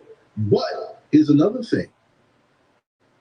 Are they thinking of losing their base, or are they thinking of increasing their base? Because more and more, the porn world, which we can't say Playboy is hardcore porn because we don't have penetration shots, gaping hole shots, all those different things. What? It's just, you see a little hair, even a couple of little lips, and more sensuous and more whatever. Mm-hmm. You know, the shape of the body and imagination goes a long way. We know what the woman got down there, right? Right. But maybe they see a new base and don't mind losing some of the old to gain an open world that's moving towards something else that they see bigger. Maybe that's it. Maybe. Because, you know, in any business, you have to stay on top of it. Right. The conditions around the business are not always going to remain the same. Things change. It's like businesses who are traditionally brick and mortar now have to have an online presence, and now they can probably make more money with the online presence, and the brick and mortar stores and shops are reduced, which is a good thing. But again, they might not be afraid of that because more and more with this influence that's been going on for decades, and a lot of time under the radar, and they set it up. Now they can come out full of what's under there, like that nice little rock in your backyard when you were growing up. It wasn't too big that you couldn't move it, but it was a little too heavy that you didn't want to move it. But one day you said, let me see what's under this rock. Bright sunny day, this rock over here in the shade where the house casts a shadow where it doesn't get much sun, so it's moist up under there. So you move this rock and you see all these things crawling up under there. You're like, what the hell is that? You see long things circling around looking at you with 3 antennas and 1 eye and a tooth hanging out. You're like, You either put the rock back or you run away. And they go down into the ground. It showed you what was always lurking there. And right now it's deception. Let me tell you something. We all have our first taste of things that are sexual, okay? As far as the visuals are concerned, as far as what adults do or look at for their own special reasons, okay? We know we've played doctor, or we had little experiences that felt strange, but we kept doing it with the opposite sex. You know, you get up on them and you're kissing each other. It's a spark that happens. You have no testosterone yet, or you're not fully developed as a woman, but you know that proximity, there's something to it, there's something more than this. So children are always, usually, very curious about all things that are beyond there. They know something's going on. They know when they see the man and woman dance at the adult party where they grinding and whining, and they're peeking out the window next door. There's something more to this, because they don't do this out in the outside world. So now when you get a hold of that older brother's magazine, or somebody's uncle has a magazine over their house, and now you just see this all in the open. But back then it was mild, unless it was something hardcore, which we sometimes ran into those things. But we say, aha, I found it, and now you're curious and you're transfixed. You're looking in this thing and you're seeing it. And if you are a young adolescent coming into your sexual development, you feel a stirring and a curiosity, and that one peak influenced everything you see now, because like they say when Eve bit the apple, right? Well, I'm not saying that's real, but we bit the apple. We got the knowledge now. Now we're empowered. Now the comic books don't look so good no more. We want to understand what this thing is called sex. So now we see these women as a man. I see, oh man, yeah, all right, okay. So now I don't feel funny anymore. My father always told me. Well, since we're talking about the whole analogy, we don't get to what your father said, because I do want to hear what he got to say. But your analogy in reference to, Eve bit the apple. Well, we got to remember that Eve came from Adam, right? According to the Bible, took part of Adam's rib. So a part of Adam created that. And if we take a deeper atom, like atoms, particles down to their smallest, it took a part of that. So it had it was an equality between both Adam and Eve because all of their needs were met. There was no need for anybody to feel superior to anybody else. We already knew what was going on. Biting the apple was the illusion of losing who you are and becoming someone else that you're not. Because when you're in the garden, you're free. And a lot of LGBT people who are living their lives are living in the garden, which they're having heaven in their mind because they're living in freedom. That is something that a lot of my Black brothers and sisters have not yet experienced. Just wanted to say that real quick. He says, I knew you're developing right. When sometimes developing you'd be right. at the beach or something, and somebody would say something about that woman's hiney over there, her backside. He said, you were developing into a man. When we made the joke about that, you ain't laughed no more. We saw you staring. You see what I mean? We're curious about things. See, and, so now and then once again, these are all social constructs. Do you not understand that there are going to be some boys? See, once again, people like me and my experiences get so thrown out, but it's like I never had the experience of other motherfuckers looking at females, and I looked at females that same way. So, was I developing wrong because of that? Even though my life has turned out a lot better than a lot of my heterosexual counterparts, but I was doing something wrong. Yeah. Black people, we are in for a rude awakening. I'm just trying to help you understand. Something different on the menu of sexual development. They want us not to go the way we're going to go. They want us to go their way. So they drop something on the menu. You know, if you go to McDonald's, for those who go to McDonald's, at any restaurant you go to, when they put something new on the menu, you're like, I'll try that one. You keep seeing it, commercials, and yes, it's an option now. You know what? I really want the Big Mac. Let me try this Arch Deluxe. I don't know if you remember that sandwich they had at McDonald's, and they used to call it the artery clogging hamburger, right? And so we tried it, and it has a strange, different taste, but we, over time... First of all, why the fuck would you eat an artery clogging ass hamburger when you know you ain't supposed to be eating no damn burger anyway? Is what I'm trying to understand. Because it felt good to you. Y'all acting like people and sex and all this stuff is just something for procreation. No, a lot of people are misusing sex and just using it just to feel good. Just like when you bit into that burger and them flavors, that unusual flavor busted in your mouth and your heart started hurting a little bit because you knew it was real. I bet you kept ordering that every once in a while. It became a annual thing, didn't it? See it as normalcy. Like we see this stuff now as normalcy. There's no shock effect anymore. When I saw two men in the street or in the club kissing and dancing with each other, I was like, oh my God. Now, see, I've been exposed to a lot of that from young because my father's business that took us around different parts of New York City. So when he had a client on Christopher Street, the gayest street in New York City, that's where they at, y'all. You got the doc, you had Badlands, you had the dude with the leather jackets and the dark glasses, the hats and the leather pants with the butt cut out. I'm like, yo, Daddy, what's up? But I had a father who explained things to me. The women who looked like men, but they weren't men. They were cross-dressers. I understood, but I had someone to guide me, to tell me what that was all about and what really is the way to go, which I had no curiosity for that. So if you break down the family unit, the Black family unit, they're sitting ducks. Remove the real men from it. And not that our sisters can't handle it, but if you're working multiple jobs, guess what? You're not there to see. So, what are Black men supposed to do now? Where does the accountability of Black men come into play? Because it seems as if though you want everybody else to take care of the Black man. And if I'm not mistaken, I think Black women have been holding niggas down who don't really deserve to be held down. Like, I'm trying to understand what else is going on. Like, a lot of these Black women had to tap into their divine masculine, which they should because it's about being balanced, to be able to offer protection for their children, financial protection, physical protection as far as a roof over their head. Meanwhile, the father gets to go out and do what the fuck he wants to do because he's the Black man that has been hurt. But you want to be a king. No, y'all not finna get full-time benefits for part-time hours. It don't work that way. Maybe it was because a lot of these motherfuckers use intimidation over women. But what I'm saying is that it's not working anymore. So you want to call in? Hold on.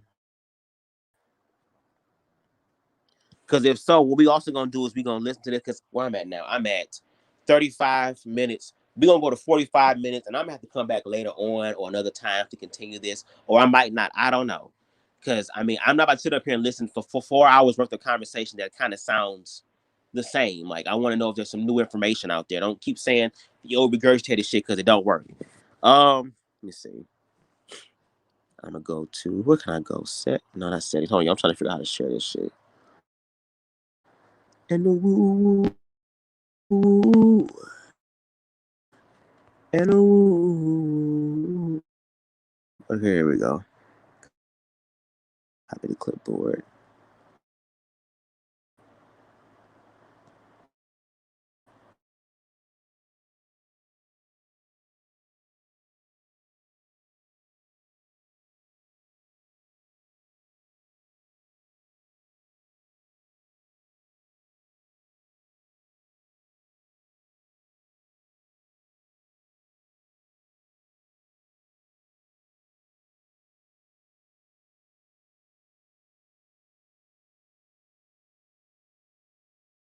Second, I'm gonna send it to you on Instagram, Russell. Hold on.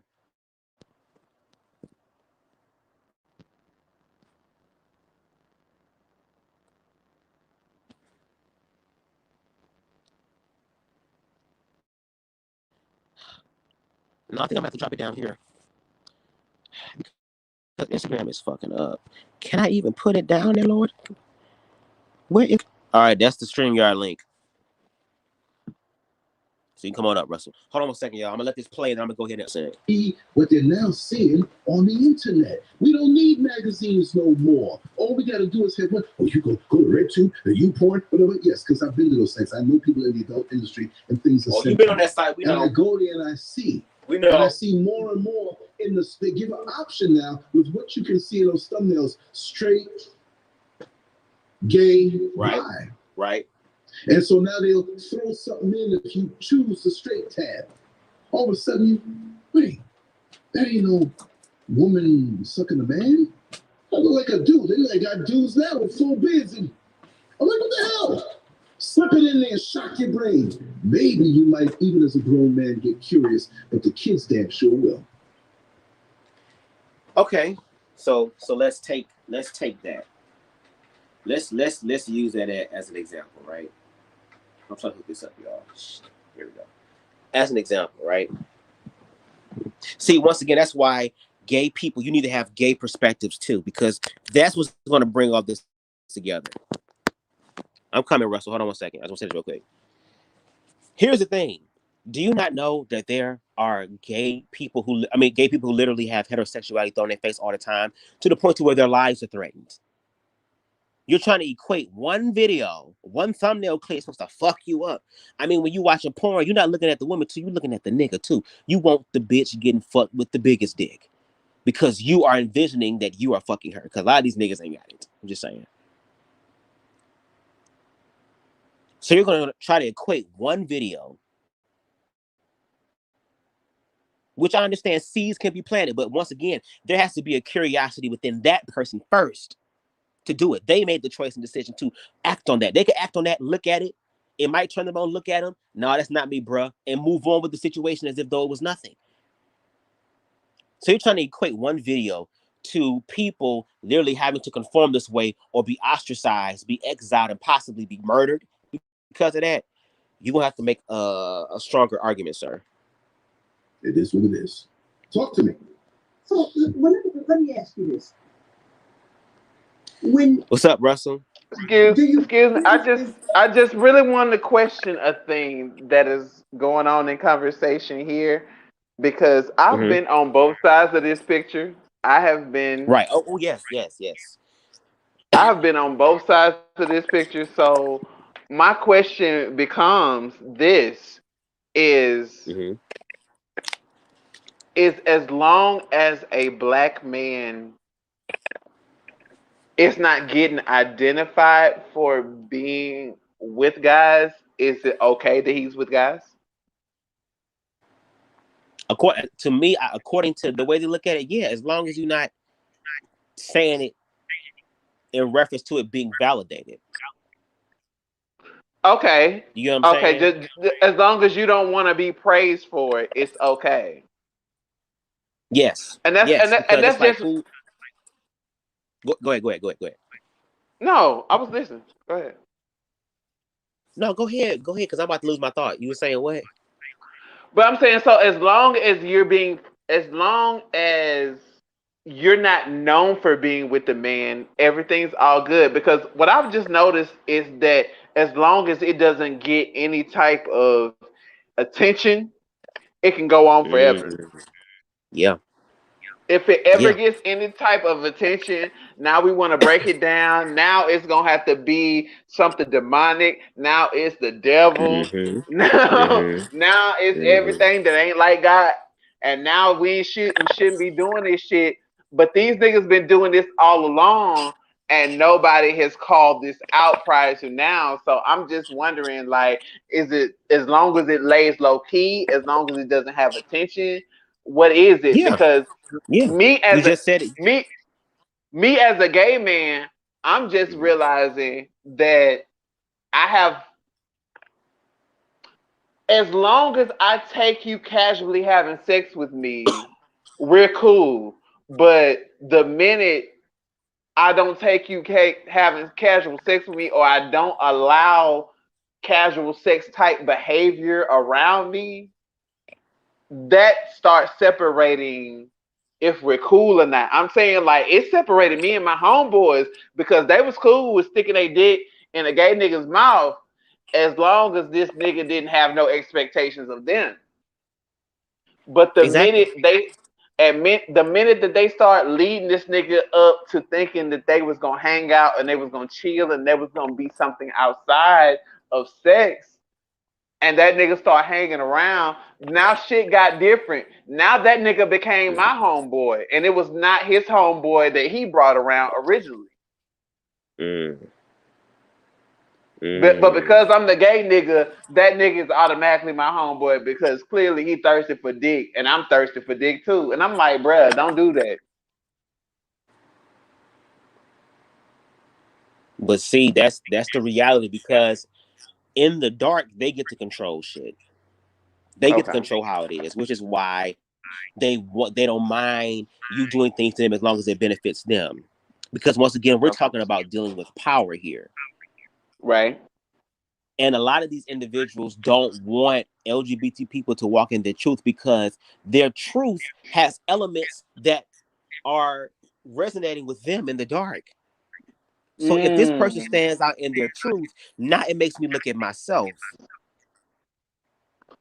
You get what I'm saying? So it's coming for my comfort in the dark. That's the reason I don't want anything to be public, because that comes from my comfort in the dark. Got it. But also, too, it's the opportunity to transcend what's in the dark and love what's in the dark, because the dark is just devoid of love.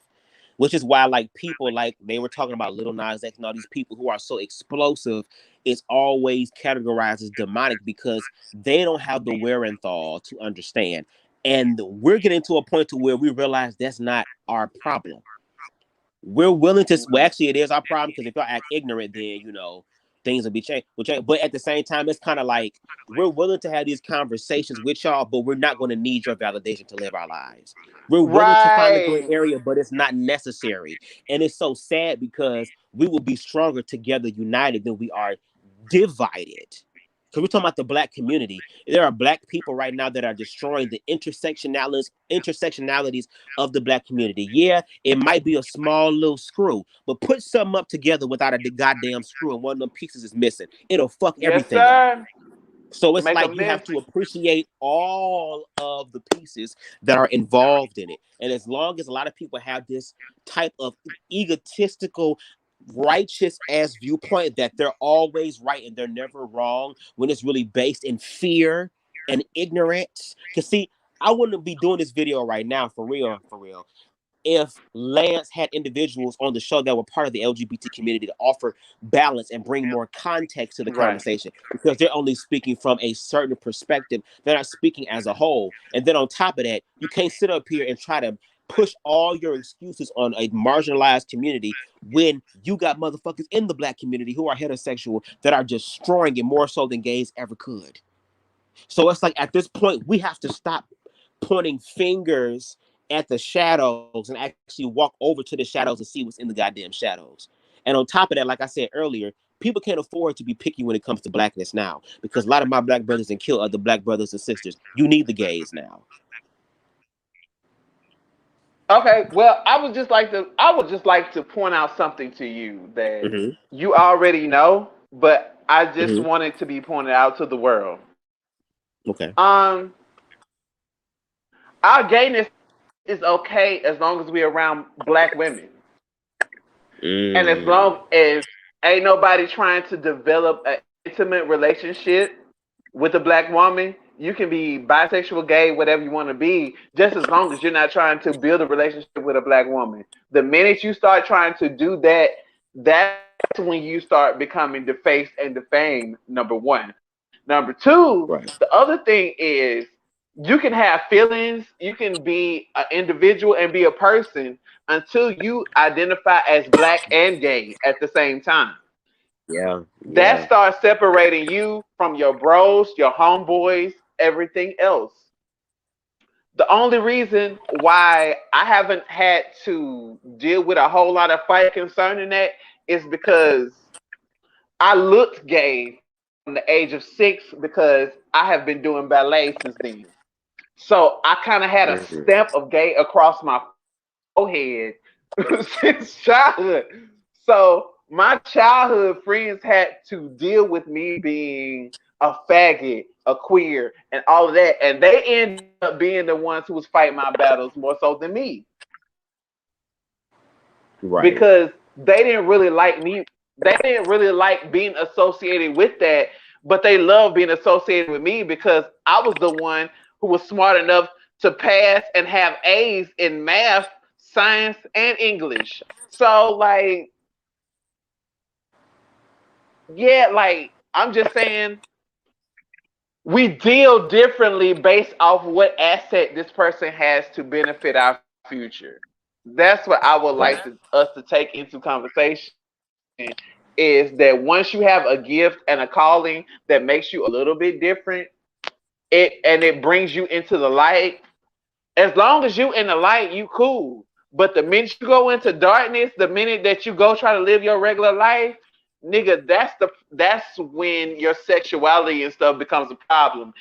And that's the problem that I have with straight Black men, is that I feel like a lot of them can be our friends in the darkness, but they can't be our friends in the light.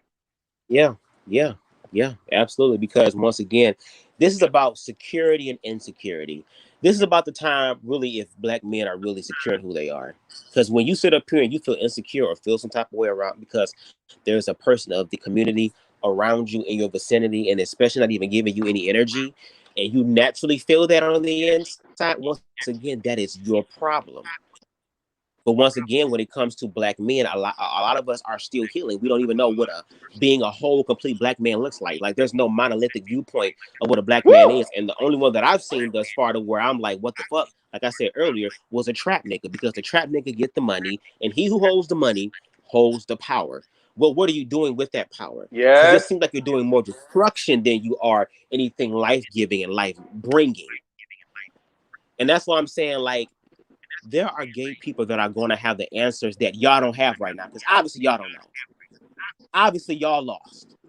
Obviously y'all talking about shit that makes sense. So it's really the blind leading the blind. Somebody has to step up and also offer something else to bring forth the gray area. Or like you say, Russell, be the disturbance. Because sometimes the disturbance is meant to get your attention and to wake you up. Yes. Y'all, I'm not going to get through this video. I'm 36 minutes into a 3 hour and 48 minutes. And I've been doing this shit for 3 hours and 30 minutes.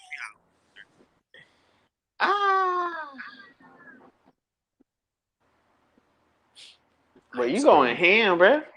I'm sorry, I missed. I know. I'm not gonna be able to do this whole video, and I feel like I really don't have to. I feel like I should, but I feel like I don't have to because I feel like they're gonna say the same thing over and over and over. There's really not gonna be any new information given, and I don't want to just say that. I really do want to watch the whole thing, but knowing me with this damn lie, I'm gonna have to watch it off or something so I can get through it and maybe come back because, like I said, I was going to do like probably a part 2 or something, but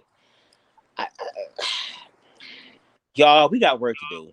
We got work to do, which is why self-love is important, because we're going to need all the help we can get to have these conversations, because these real conversations bring real changes. And it's not about nobody being stupid or trying to be better than the next person. right. It's literally trying to help people, because sometimes you just don't know. And if you don't know, there are people in the world who do know. Now, whether you want to know or not is all up to you, but understand, whatever choice you make comes with consequence. Every action has a reaction. Even me walking in my truth could cost me my life. But it's my life, and I'm going to live my life. If Black people can learn to just do that for themselves, then maybe we'll be in a better place. And but the only way we're and going to it's get not there going to is through these cost you conversations. because guys already taking it. Yeah. That's true. Definitely true. Again, like I said, it's not going to cost. And there's always the cause that God has caused you to take up has caused you to lay your life down. You lay your life unto death, like Paul. I'm saying you're my modern day Paul. I'm the modern day Peter.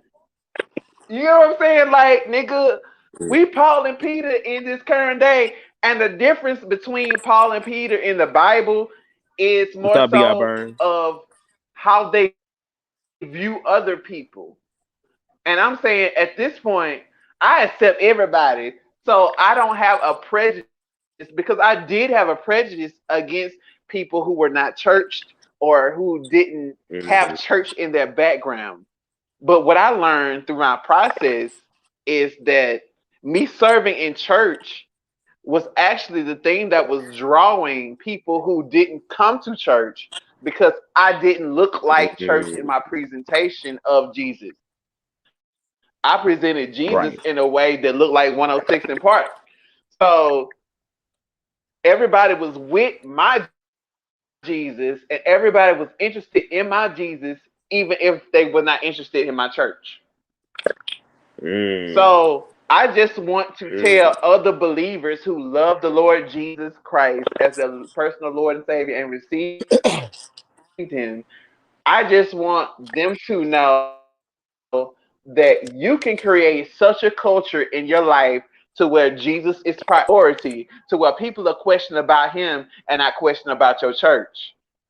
That don't mean your church ain't fly. It just means your Jesus is way more fly than your church. That's what that means. And it's also about learning to love yourself just wanted to say that. through all of your flaws. I thank you for that. Through all of your flaws, because according to the narrative of the Bible, for the sake of the conversation, like, Christ died for everybody. Everybody. Not just a certain select, but for everybody, even the unjust.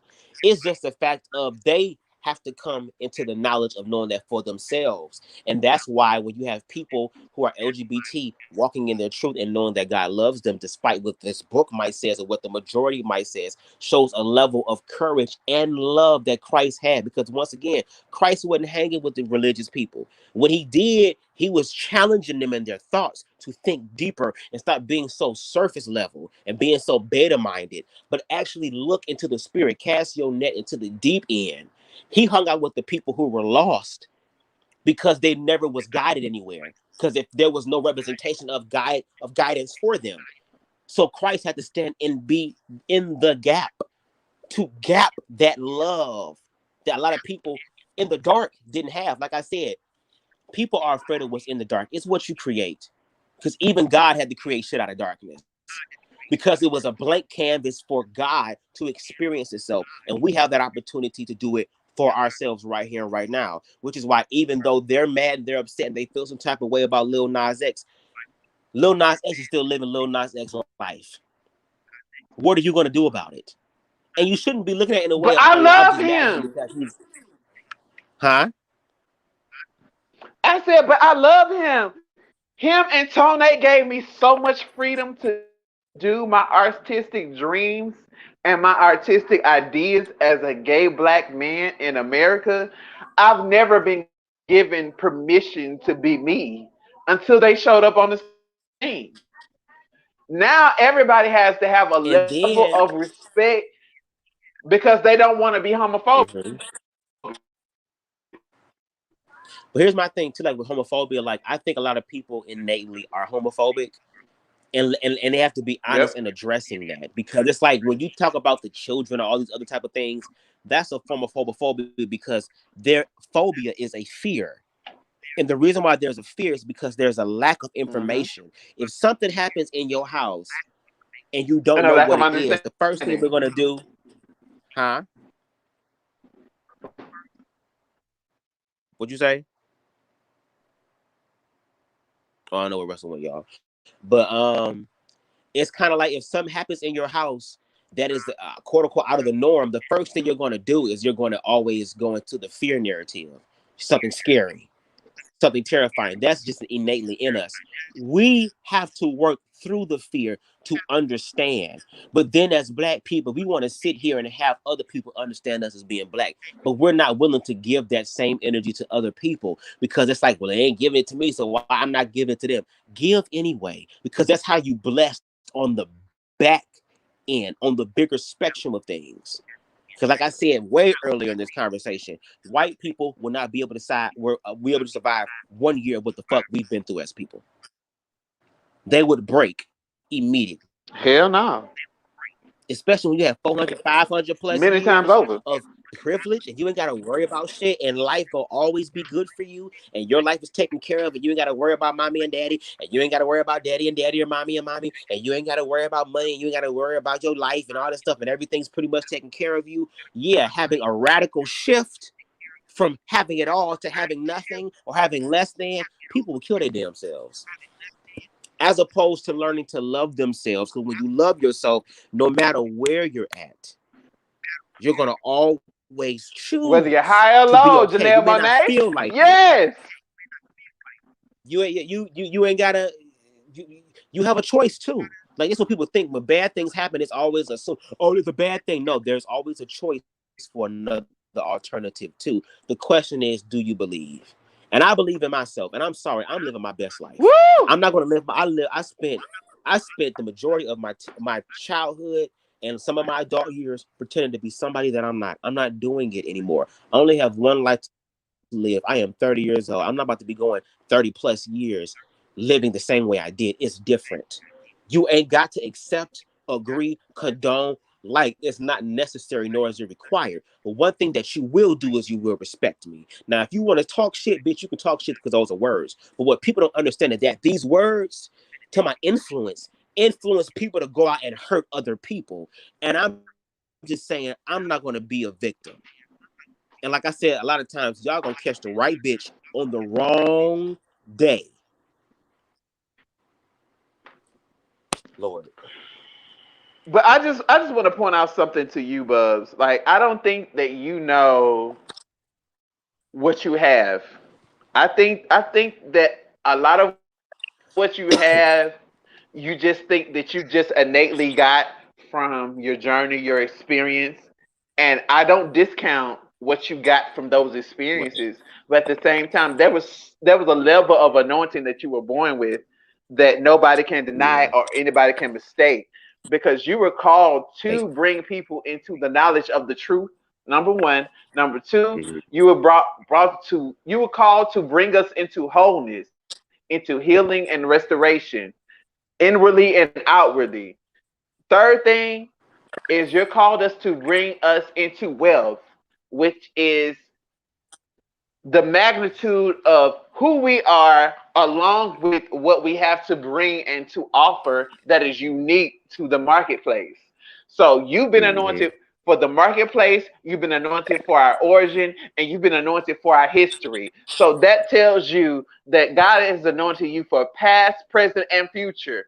That right there is that's the announcement of a prophet. And I just want you to know that's the announcement of a prophet of our days. And I just want you to know, like, the reason that you're being bothered by all of this stuff is because you have the anointing to overtake all of it. You have enough greatness in you to overtake all of it.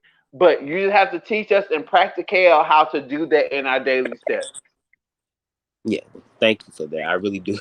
I do receive that. I do receive that. I feel like there is a mandate on my life, but at the same time, my mandate contributes to the whole. And just like in the narrative, and then after this, y'all, we might have to come back with a part 2 or something, because I've been doing this for almost 4 hours, and the nigga's hungry. Okay, but damn, I Girl, done give me took some lashes 36 like minutes that. to turn to end. Tired of eating chicken. I had 36. I turned 36 minutes worth of content into almost 4 hours of shit. Ain't that something? Uh, but at the same time, I want people to also understand that in the narrative of Christ, right? Christ said, "Don't worship me as a person. Worship the mind in me that's also in you." And also remember that all I'm doing is just showing you that you can do what I do and do it even better than me. I don't even care if you do it better than me. Yes. That would be my hope and goal, that you would do it better than me. Allow Preach, love, sir. allowing a sound mind to be your foundation in order for you to build upon. Because just like there was one Jesus, there are many Christs. There are many Christs, and they reside in all of us.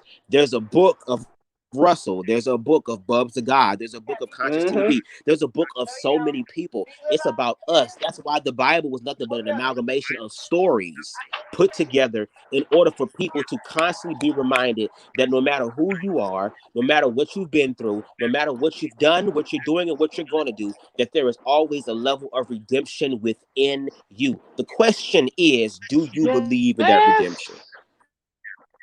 Woo! That's it, y'all. But listen, y'all, I'm about to go make me something to eat. I am hungry. I'm still dealing with this goddamn sinuses. I've been congested and stuff. So I'm trying to breathe and do all this shit too. I'm surprised. 4 hours, goddamn, almost. But yeah, I advise Well, y'all to go call me and ahead and figure finish this out watching. too. You say what? Well, after this, call me and figure this out too, because I still got stuff I need to figure What out you mean? too. I need help. I got something to deal with my record. Bless God. All right. Okay. Okay, then. I'll talk to you after this.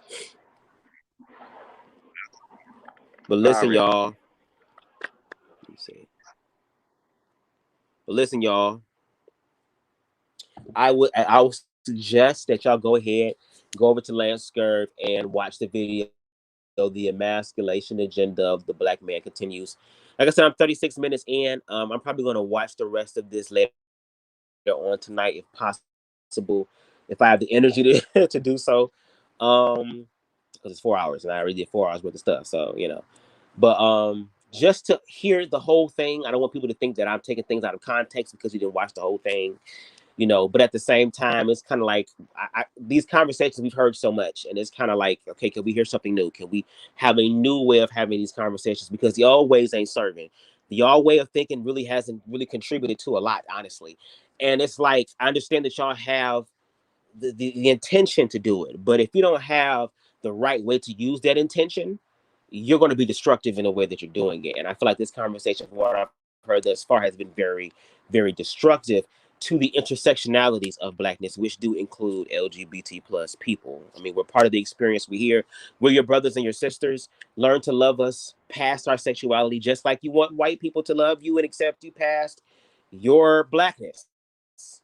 But once again, getting to a point to where you transcend those limits yourself, within yourself. And once you do that, then you're able to help do that for other people. Because once again, this is deeper than just black, white, gay, straight. This is a spiritual thing.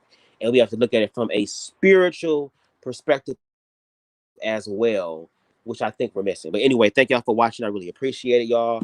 Y'all can follow me on my social media as BubzDaGawd, Instagram, Snap, all that. Leave y'all comments, share this video. Again, watch the video. I want to hear y'all thoughts on it. Y'all leave me some comments down below. And yeah, we will talk, y'all. Peace.